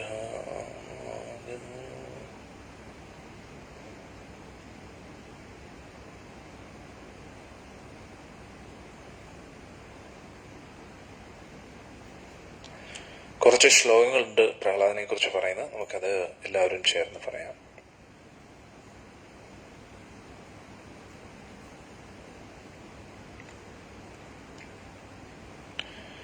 കശ്യപുവാച കൃതശോകാനുതാപേന സദ്യ പ്രത്യവമർശനാത് ഭഗവതി ഗുരുമനച്ഛ ഭവൈമയി അഭിചാദരാത് പുത്രസ്യേവ ച പുത്രാണാം ഭവിതൈക സദാ മഥാ കാസയന്തി യദ്യശാ ശുദ്ധം ഭഗവത് യശസാ സമം. ഭഗവത് യശസാ സമം, ഭഗവാനെ പോലെ യശസ്വിയായിരിക്കും പ്രഹ്ലാദൻ എന്ന് പറഞ്ഞു. യോഗേർഹേമേവ ദുർവർണം ഭവിഷ്യന്തി സാധവ നിർവൈരാധിഭിർ ആത്മാനം യക്ഷീലം അനുവർത്തിതം.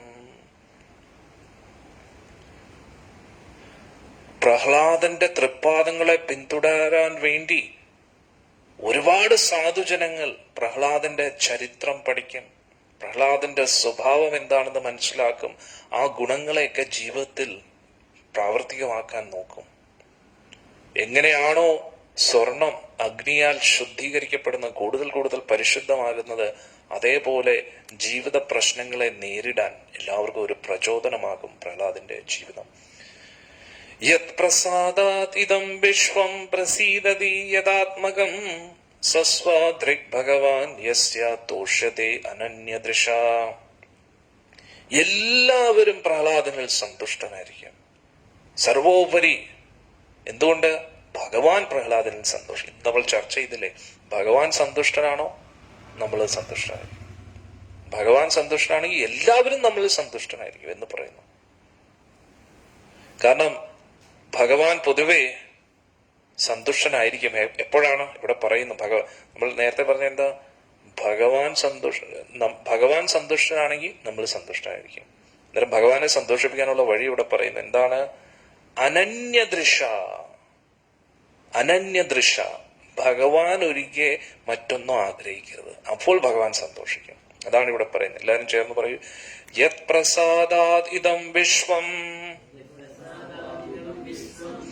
യത് പ്രസാദാത് ഇദം വിശ്വം പ്രസീദതി യത് ആത്മകം സ സ്വദൃക് ഭഗവാൻ യസ്യ തോഷ്യത്തെ അനന്യദൃശ.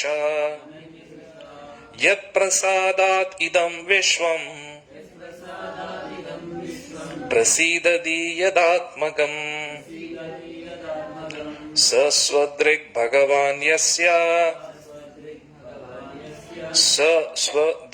ഭഗവാൻ യസ്യ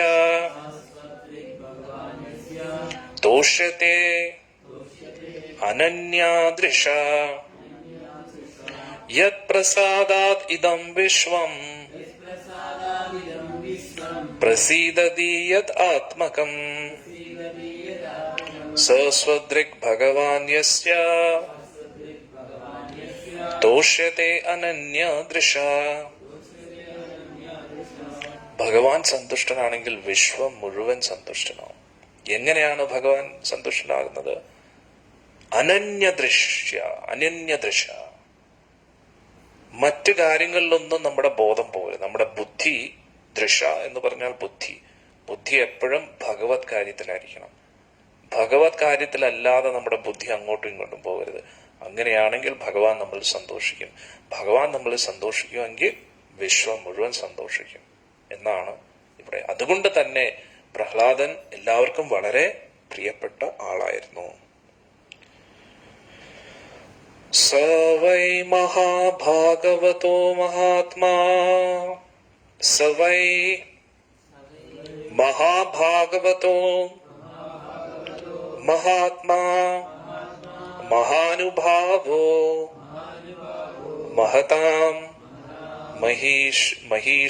മഹീഷ്ട പ്രവൃദ്ധഭക്ത്യാ ഹി അനുഭാവിതാശ്രയേ നിവേശ്യ വൈകുണ്ഠം ഇമം വിഹാസ്യതി.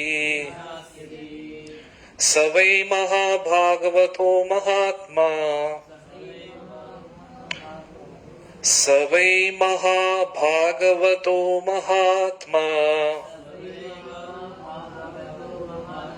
മഹാനുഭാവോ മഹതാം മഹീഷ്ട പ്രവൃദ്ധഭക്ത്യാ ഹി അനുഭാവിതാശ്രയാ നിവേശ്യ വൈകുണ്ഠം ഇമം വിഹാസ്യതി. സ വൈ മഹാഭാഗവതോ മഹാത്മാ മഹാനുഭാവോ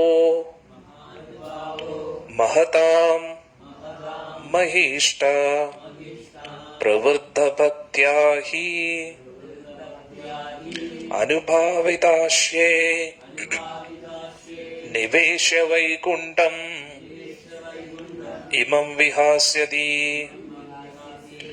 ഇവിടെ ഏറ്റവും പരിശുദ്ധനായിട്ടുള്ള ഭക്തൻ, അതായത് നേരത്തെ പറഞ്ഞതുപോലെയുള്ള മഹാഭാഗവതർ എങ്ങനെയായിരിക്കും? അവരുടെ ബുദ്ധി, അവരുടെ ചിന്താഗതി എപ്പോഴും ഉയർന്ന ചിന്താഗതിയായിരിക്കും. ഭക്തിയിലുള്ള ആ പരിപക്വത കൊണ്ട് ആ ഒരു അവസ്ഥയിലിരിക്കുന്ന പ്രഹ്ലാദൻ എപ്പോഴും ആത്മീയ ആനന്ദം അനുഭവിച്ചുകൊണ്ടിരിക്കും. എന്നിട്ട് എന്തായിരിക്കും? വൈകുണ്ഠം ഇമം വിഹശ്യതി, നിവേശ്യ വൈകുണ്ഠം ഇമം വിഹശ്യതി. നിവേശ്യ വൈകുണ്ഠം, വൈകുണ്ഠത്തിൽ പ്രവേശിക്കും. ഇമം വിഹശ്യതി, ഈ ലോകത്തിൽ നിന്നും പോകും. അതാണ് പറയുന്നത്. എന്തുകൊണ്ട്? മഹാഭാഗവതനായതുകൊണ്ട്. എന്തുകൊണ്ട്? സവൈ മഹാഭാഗവതോ മഹാത്മാ, ഏറ്റവും വലിയ ഭക്തനാണ്, മഹാത്മാവാണ്. അതുകൊണ്ട് എന്താ? മഹാനുഭാവ, ഉയർന്ന അനുഭവങ്ങളൊക്കെ, മഹാനുഭാവോ എന്ന് നമ്മൾ പറയാറില്ലേ? അതിന്റെ അർത്ഥം എന്താ? ഉയർന്ന അനുഭവങ്ങളുള്ള വ്യക്തി, മഹാനുഭാവോ. മഹാനുഭാവ, ഉയർന്ന ഭാവത്തിലിരിക്കും, ഉയർന്ന ബോധത്തിലിരിക്കുന്ന വ്യക്തി, അതാണ്. അന്നേരം മഹാഭാഗവതനാണ്, മഹാത്മാവാണ്, മഹാനുഭാവനാണ്. മഹതാ മഹീഷ്ട, മഹാത്മാ. മഹാത്മാ എന്ന് പറഞ്ഞാൽ ഉയർന്ന് ചിന്തിക്കാൻ കഴിവുള്ള വ്യക്തി. മഹീഷ്ട എന്ന് പറഞ്ഞ ഏറ്റവും ശ്രേഷ്ഠനായിട്ടുള്ള വ്യക്തി. പ്രവൃദ്ധഭക്ത്യ, സാധാരണ ഭക്തിയല്ല, ഏറ്റവും ഉയർന്ന പരിപക്വതയിലെത്തിയ ഭക്തി. ഹി അനുഭാവിതാശ്യ, അനുഭാവിതാശ്രയേ. ഒരുപാട് ഭക്തിയുടെ അനുഭവങ്ങൾ, അതായത് ഭഗവാന്റെ നാമം ജപിക്കുമ്പോൾ ശരീരത്തിൽ കാണുന്ന ലക്ഷണങ്ങളൊക്കെ പ്രഹ്ലാദനിൽ കാണപ്പെടും എന്ന് പറയും. ഒന്നാലോചിച്ചു, ഇതെല്ലാമാണ് അനുഗ്രഹമായിട്ട് കിട്ടിയത്. അങ്ങനെ ഇരിക്കുന്നത് കൊണ്ട് എന്തായി? നിവേശ്യ വൈകുണ്ഠം, ഉറപ്പായിട്ട് വൈകുണ്ഠത്തിൽ പ്രവേശിക്കും. ഇമം വിഹാസ്യതി, ഈ ലോകം വിടും. അലംപതാശീലധരോ ഗുണാകാരോ ഹൃഷ്ടപരാധ്യ വ്യതീതോ ദുഃഖിതേഷു അഭൂതശത്രുർജഗത ശോകഹർത്ത നൈതാകികം താപമിവോധുരാജ. എല്ലാ ഗുണങ്ങളുടെയും സംഭരണിയായിരിക്കും പ്രഹ്ലാദൻ. എല്ലാ ഗുണങ്ങളിലും ആ പ്രഹ്ലാദനിൽ കാണാൻ പറ്റും. എപ്പോഴും ആനന്ദത്തിലായിരിക്കും, എപ്പോഴും ചിരിച്ചുകൊണ്ടേയിരിക്കും. മറ്റുള്ളവരുടെ സുഖത്തിലായിരിക്കും പ്രഹ്ലാദൻ ഏറ്റവും കൂടുതൽ സുഖം കാണുന്നത്. മറ്റുള്ളവരുടെ ദുഃഖത്തിൽ ദുഃഖമായിട്ടും കാണും. അവന് ശത്രുക്കൾ ആരും കാണത്തില്ല എന്ന് പറയുന്നത്. ഒന്ന് ആലോചിച്ചു. ഈ പ്രപഞ്ചത്തിന്റെ മുഴുവൻ ദുഃഖത്തിന് പരിഹാരം നൽകാൻ പറ്റും പ്രഹ്ലാദൻ, അല്ലേ? സത്യമല്ലേ? പ്രഹ്ലാദൻ പോലൊരു ഭക്തൻ വന്നില്ലായിരുന്നുവെങ്കിൽ നരസിംഹസ്വാമി വരുമോ? ഇല്ല. നമുക്ക് ഏതൊരു പ്രശ്നങ്ങൾ വരുമ്പോഴും നമ്മൾ നരസിംഹസ്വാമി വിചാരിക്കുന്ന എന്തിനാണ്? ഭക്തിയുടെ എല്ലാ തടസ്സങ്ങളും മാറി നമുക്ക് ഭഗവാന്റെ ഗോലോകത്തേക്ക് പോകാൻ സഹായിക്കാൻ ഭഗവാന്റെ തന്നെ കാരുണ്യ രൂപമാണ്. ഭക്ത സംരക്ഷകനായിട്ട് നിൽക്കുകയാണ് നരസിംഹസ്വാമി. അതുകൊണ്ട് ഇവിടെ പറയുന്നു, ത്രിലോകങ്ങളുടെയും ക്ലേശങ്ങൾ, ദുഃഖങ്ങൾ അകറ്റാൻ കഴിയും പ്രഹ്ലാദന് എന്ന് പറയുന്നു. അന്തർബഹിശ്ചാമലം അബ്ജനേത്രം സപുരുഷ ഇച്ഛ അനുഗ്രഹീതരൂപം പൗത്രസ്തവ ശ്രീലലാനലാലമം ദൃഷ്ടാ സ്ഫുരത് കുണ്ടലമണ്ഡിതാനാം. ഇവിടെ പറയുന്നു, അകത്തും പുറത്തും പ്രഹ്ലാദന് ഭഗവാനെ കാണാൻ പറ്റും. ലക്ഷ്മിപതിയായ ഭഗവാനെ പ്രഹ്ലാദന് എല്ലായിടത്തും കാണാൻ പറ്റും. പൊതുവെ ഭഗവാൻ ഭക്തർക്ക് ഇഷ്ടമുള്ള രൂപം അനുസരിച്ചാണ്, ഇഷ്ടമുള്ള രീതിയിലാണ് രൂപം എടുക്കുന്നത്. ഭഗവാന്റെ ആ സുന്ദര മകരകുണ്ടലങ്ങൾ കൊണ്ട് അലങ്കരിക്കപ്പെട്ട ആ കവിളോടുകൂടി ഭഗവാനെ കാണാൻ പറ്റുന്നു. അതായത് കശ്യപ പ്രജാപതി എന്ന് പറഞ്ഞ അങ്ങ് കവിയായി മാറുകയാണ്. ഭഗവാനെ കുറിച്ച് പറയുമ്പോൾ ഭക്തരെപ്പോഴും അങ്ങ് കവിത പറയുന്ന പോലെയാണ്. അന്നേരം ഭഗവാനോടുള്ള ആ പ്രേമം അതിൽ നിന്ന് നമുക്ക് മനസ്സിലാക്കാൻ പറ്റും കശ്യപ പ്രജാപതി സാധാരണ വ്യക്തിയല്ലെന്ന്. അന്തർബഹിശ്ചാമലം അബ്ജനേത്രം, അബ്ജനേത്രൻ താമരക്കണ്ണനായിട്ടുള്ള ആ ഭഗവാനെ അന്തർബഹിശ്ചാമലം സ്വപുരുഷ ഇച്ഛ അനുഗ്രഹീത രൂപം, അകത്തും പുറത്തും സർവചരാചരങ്ങളിലും പ്രഹ്ലാദന് പരിശുദ്ധമായ പരിശുദ്ധ ബോധത്തിൽ ഇരിക്കുന്നുണ്ട്. ആ പരിശുദ്ധ ഭഗവാനെ അകത്തും പുറത്തും അബ്ജനേത്രനെ താമരക്കണ്ണനെ കാണാൻ കഴിയും. പൗത്രസ്തവ ശ്രീ ലലാനലാലമം, ശ്രീ ലലന ലാലമം, ശ്രീ ലലന എന്ന് പറഞ്ഞു കഴിഞ്ഞാൽ ലക്ഷ്മിപതി. ആ ലക്ഷ്മിയാൽ അലങ്കരിക്കപ്പെടുന്ന ലക്ഷ്മിപതി. എന്താ ഒരു പ്രയോഗം! അതാണ് ശ്രീ ലലന ലലാമം. ടോപ്പ് ലെവൽ കവിയുടെ പ്രയോഗങ്ങളാണ് ഇതൊക്കെ. കാരണം എന്താ, അതും അവര് നല്ല കട്ടിക്കൊരു ശ്ലോകം എഴുതാ എന്ന് പറഞ്ഞു കൊടുക്കുന്നതല്ല. അവരുടെ ഹൃദയം ഭഗവാനിൽ ഇങ്ങനെ മഗ്നമായിട്ടിരിക്കുന്നോണ്ട് അങ്ങനെ അറിയാതെ വാക്കുകൾ ഇങ്ങനെ വരും എന്നുള്ള. ദൃഷ്ടാ സ്ഫുരത് കുണ്ടല മണ്ഡിതാനാം, നല്ല തിളങ്ങുന്ന കുണ്ടലങ്ങൾ ധരിച്ചുകൊണ്ട് ഭഗവാന്റെ സുന്ദര കവിളുകളും ഒക്കെ ആർക്ക് കാണാൻ പറ്റും? പ്രഹ്ലാദന് കാണാൻ പറ്റും. മൈത്രേവാച ശ്രുത്വാ ഭാഗവതം പൗത്രം അമോദദാതിദർഭൃശം പുത്രയോശ്ച വദം കൃഷ്ണാത് വിദിത്വാസീൻ മഹാമനാ. ദിതിയിലേക്ക് വലിയ സന്തോഷം. എന്ത്? ഒന്ന്, മക്കള് മരിക്കുന്നത് ഭഗവാന്റെ കൊണ്ട്, അടിപൊളി. അതിന്നും അടിപൊളി എന്താ, മകന്റെ മകൻ കിടിലം ഭക്തൻ. ഇതിൽ കൂടുതൽ എന്താ വേണ്ടത്? അതുകൊണ്ട് സന്ധ്യാസമയത്ത് ഇത്രയും വലിയൊരു തെറ്റ് ചെയ്ത് ഏറ്റവും വലിയ അനുഗ്രഹമായിട്ട് ദിതി വളരെ ഹാപ്പിയായി. പക്ഷെ ലോകത്തിനാണ് ഇനി പണി കിട്ടാൻ പോകുന്നത്. അതാണ് ഇനി അടുത്ത അധ്യായത്തിൽ പഠിക്കുന്നത്, അല്ലേ? അന്നേരം ഇനി അടുത്ത 15ാമത്തെ അധ്യായം വളരെ മനോഹരം, വളരെ രസകരമാണ്. എന്താണ്? 4 കുമാരന്മാര് വൈകുണ്ഠത്തിലേക്ക് പ്രവേശിക്കുന്ന ഭാഗമാണ്. നമുക്ക് ഒരുപാട് കാര്യങ്ങൾ അതിൽ പഠിക്കാൻ പറ്റും. അത് നമുക്ക് നാളെ ചർച്ച ചെയ്യാം. 15ാമത്തെ അധ്യായം. ഇന്ന് എല്ലാ ഭക്തജനങ്ങൾക്കും ഭഗവാന്റെ അനുഗ്രഹം ലഭിക്കട്ടെ എന്ന് പ്രാർത്ഥിക്കുന്നു. കഴിഞ്ഞ കുറച്ച് ദിവസങ്ങളായിട്ട് മഹാഭാരതം എടുക്കാൻ കഴിഞ്ഞില്ല. ഇന്ന് എന്തായാലും നമുക്ക് എടുക്കണം. അതിനുള്ള അനുഗ്രഹം ഭഗവാൻ നൽകട്ടെ, പാർത്ഥസാരഥി നൽകട്ടെ എന്ന് പ്രാർത്ഥിക്കുന്നു. അർജുൻ സ്വർഗലോകത്ത് പോയിരിക്കുകയാണ് ദിവ്യാസ്ത്രങ്ങൾ ശേഖരിക്കാൻ വേണ്ടി. മഹാദേവനുമായിട്ട് കിടിലം ഒരു യുദ്ധം നടന്നതായിട്ട് നമ്മൾ കണ്ടു, അല്ലെ? മഹാദേവന് ഇഷ്ടമായി, അർജുനും ഇഷ്ടമായി. ഇനി അവിടെ നിന്ന് ദേവലോകത്തേക്ക് പോവുകയാണ് അർജുൻ. അതെന്താ, അത് ദേവലോകത്ത് പോയി എന്തൊക്കെയാണ് നടന്നത് നമുക്ക് ഇന്ന് ഉച്ചയ്ക്ക് 2 മണിക്ക് കാണാം. പിന്നെ വൈകുന്നേരത്തെ 7 മണിക്ക് ചൈതന്യ ചരിതാമൃതം. ग्रंथराज श्रीमद् भागवतम की, श्रील प्रभुपाद जी की, गुरु महाराज की, श्री राधा मदन गोपाल जी की. वंदे मुकुंद हरे जय शौरे संतापहारी मुरारे. वंदे मुकुंद हरे जय शौरे संतापहारी मुरारे. द्वापर चंद्रिका चचितमां वृंदे द्वारकापुरीये विदे. द्वापर चंद्रिका चचितमां वृंदे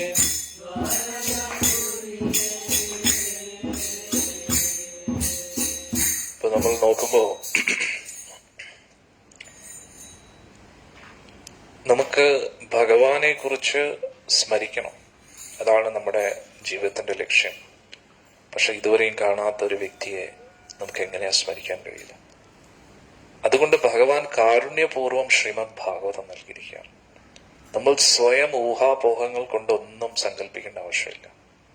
ഇപ്പോ ഒരു നടനെ കുറിച്ചൊരു വ്യക്തി കേൾക്കുകയാണ്, ആരാണ് നടൻ എന്ന് അറിയണമെങ്കിൽ, നടൻ ആരാണെന്ന് അറിയണമെങ്കിൽ എന്ത് ചെയ്യണം? ആ നടന്റെ സിനിമ കാണണം. ആ സിനിമ കാണുമ്പോഴാണ് ആ നടനെ കുറിച്ചുള്ള ഒരു ഐഡിയ കിട്ടുന്നത്. ആ സിനിമ വീണ്ടും വീണ്ടും കാണും തോറും ആ നായകന്റെ ഹീറോയിസം ഒക്കെ കാണുമ്പോഴത്തേക്ക് ഈ നായകനെ ഒന്ന് കാണാൻ കഴിഞ്ഞിരുന്നുവെങ്കിൽ എന്ന് ആഗ്രഹം വർദ്ധിക്കും. അന്നേരം ഈ ലോകത്തുള്ള ഒരു നായകനെ കുറിച്ചല്ല ഞാൻ പറയുന്നത്, ഈ പ്രപഞ്ചത്തിന്റെ മുഴുവൻ നായകനായ ഗുരുവായൂരപ്പനെ കുറിച്ചാണ് പറയുന്നത്. യഥാർത്ഥ നായകൻ, യഥാർത്ഥ നിത്യഹരിത നായകൻ. അന്നേരം ആ ഭഗവാന്റെ മൂവിയാണ് ശ്രീമദ് ഭാഗവതം. ഇതൊരു സിനിമയാണ് ശ്രീമദ് ഭാഗവതം. അന്നേരം ഒരു സിനിമ കാണുന്ന പോലെ നമ്മൾ ഭാഗവത്തിലോട്ട് അങ്ങോട്ട് ഇറങ്ങിക്കഴിഞ്ഞാൽ എപ്പോഴും ആ സിനിമ ഇങ്ങനെ കണ്ടുകൊണ്ടിരിക്കുക. അപ്പോൾ എന്ത് പറ്റും? നമ്മുടെ ഹൃദയം പരിശുദ്ധമാകും, നമുക്ക് ഭഗവാനെ കാണാനുള്ള താല്പര്യവും വർദ്ധിക്കും. അതാണ് ഭാഗവതത്തിന്റെ മേന്മ എന്ന് മനസ്സിലാക്കുക. വന്ദേ മുകുന്ദ ഹരേ. അന്നേരം കൂടുതൽ ആൾക്കാർക്ക് ഇതിൽ താല്പര്യം തോന്നാത്തതിന്റെ കാരണം ഗീതാ ഭാഗവതം പഠിക്കാത്തതാണ്. ഒരിക്കലും തുറന്നു നോക്കാറില്ല. ഇനി പഠിച്ചില്ലെങ്കിലും കേൾക്കുന്നുമില്ല. ഇനി കേൾക്കുന്നുണ്ടെങ്കിൽ ആധികാരികമായിട്ടുള്ള ഗുരുശിഷ്യ പരമ്പരയിലൂടെയല്ല കേൾക്കുന്നത്. ആധികാരികമായിട്ടുള്ള ഗുരുശിഷ്യ പരമ്പരയിലൂടെ ദീക്ഷ ഒക്കെ സ്വീകരിച്ച് ഗീതയും ഭാഗവതവും കേൾക്കുമ്പോൾ നമുക്ക് എല്ലാവിധ സാക്ഷാത്കാരവും കിട്ടും, ഭഗവാനുമായിട്ട് കൂടുതൽ കണക്ഷൻ കിട്ടും. അത് മതി. പിന്നെ ജീവിതത്തിൽ വേറെന്ത് വേണം? നമ്മൾ പരമാനന്ദത്തിലായിരിക്കും. വന്ദേ മുകുന്ദ ഹരേ ജയ ശൗരി സന്തതഹാരി മുരാരേ. വന്ദേ മുകുന്ദ ഹരേ ജയ ശൗരി സന്തതഹാരി മുരാരേ. ദ്വാപര ചന്ദ്രിക ചർച്ചിതമാം നിന്റെ ദ്വാരകപുരിയെവിടെ. ദ്വാപര ചന്ദ്രിക ചർച്ചിതമാം നിന്റെ ദ്വാരകപുരിയെവിടെ. തിളക്കവും കോലക്കുഴൽ പാട്ടും അമ്പാരി പൈകളും എവിടെ. തിളക്കവും കോലക്കുഴൽ പാട്ടും അമ്പാരി പൈകളും എവിടെ.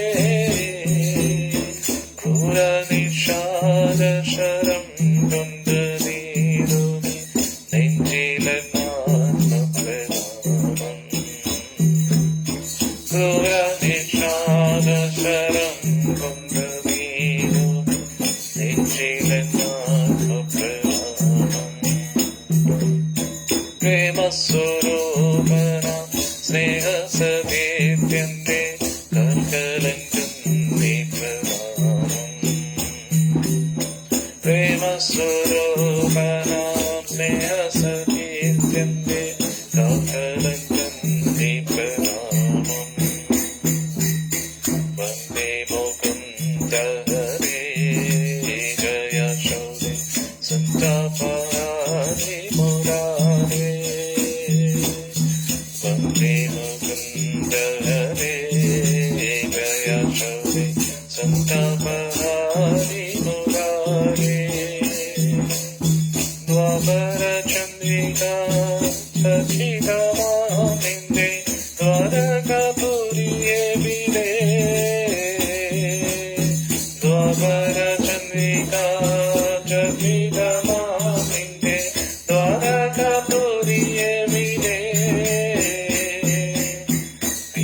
തിളക്കവും കോലക്കുഴൽ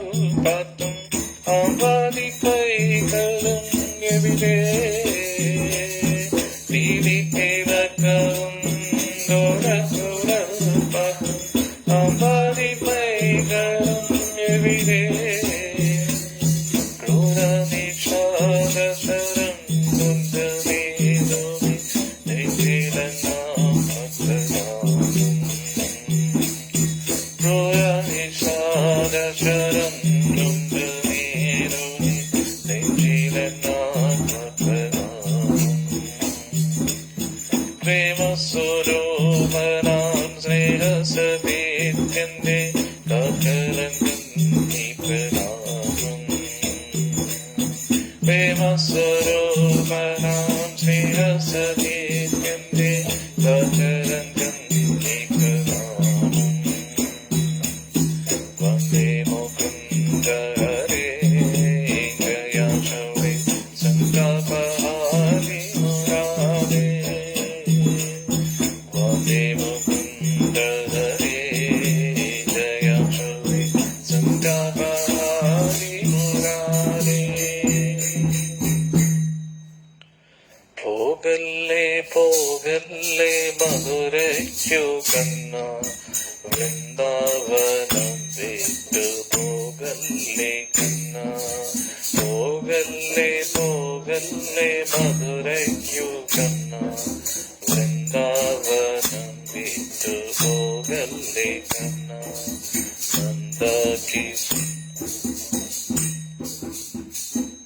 നന്ദ യശോദ കുമാര കിശോര വൃന്ദാവനവാസിയല്ലേ നീ കണ്ണ നന്ദ യശോദ കുമാര കിശോര വൃന്ദാവനവാസിയല്ലേ നീ കണ്ണ പോകല്ലേ പോകല്ലേ മധുരയ്ക്കു കണ്ണ വൃന്ദാവനം വിട്ടു പോകല്ലേ കണ്ണ പോകല്ലേ പോകല്ലേ മധുരയ്ക്കു കണ്ണ വൃന്ദാവനം വിട്ടു പോകല്ലേ കണ്ണ നന്ദ യശോദ കുമാര കിശോര വൃന്ദാവനവാസിയല്ലേ നീ കണ്ണ നന്ദ യശോദ കുമാര കിശോര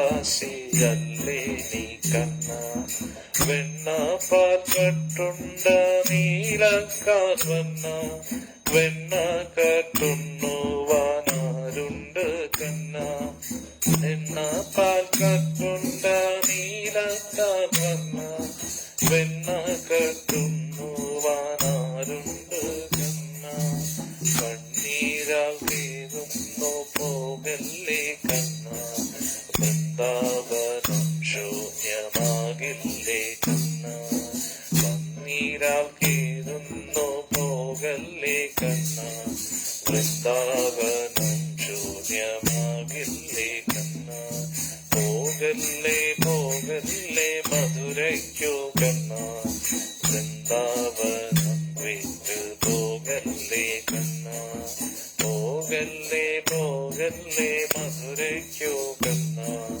വൃന്ദാവനം വിട്ടു പോകല്ലേ കണ്ണ. ഹരേ കൃഷ്ണ. ഇനി നമുക്ക് ഉച്ചയ്ക്ക് 2 മണിക്ക് മഹാഭാരതത്തിൽ കാണാം. ഇന്ന് വന്ന എല്ലാ ഭക്തജനങ്ങൾക്കും ഭഗവാന്റെ അനുഗ്രഹം ലഭിക്കട്ടെ എന്ന് പ്രാർത്ഥിക്കുന്നു. ഹരേ കൃഷ്ണ.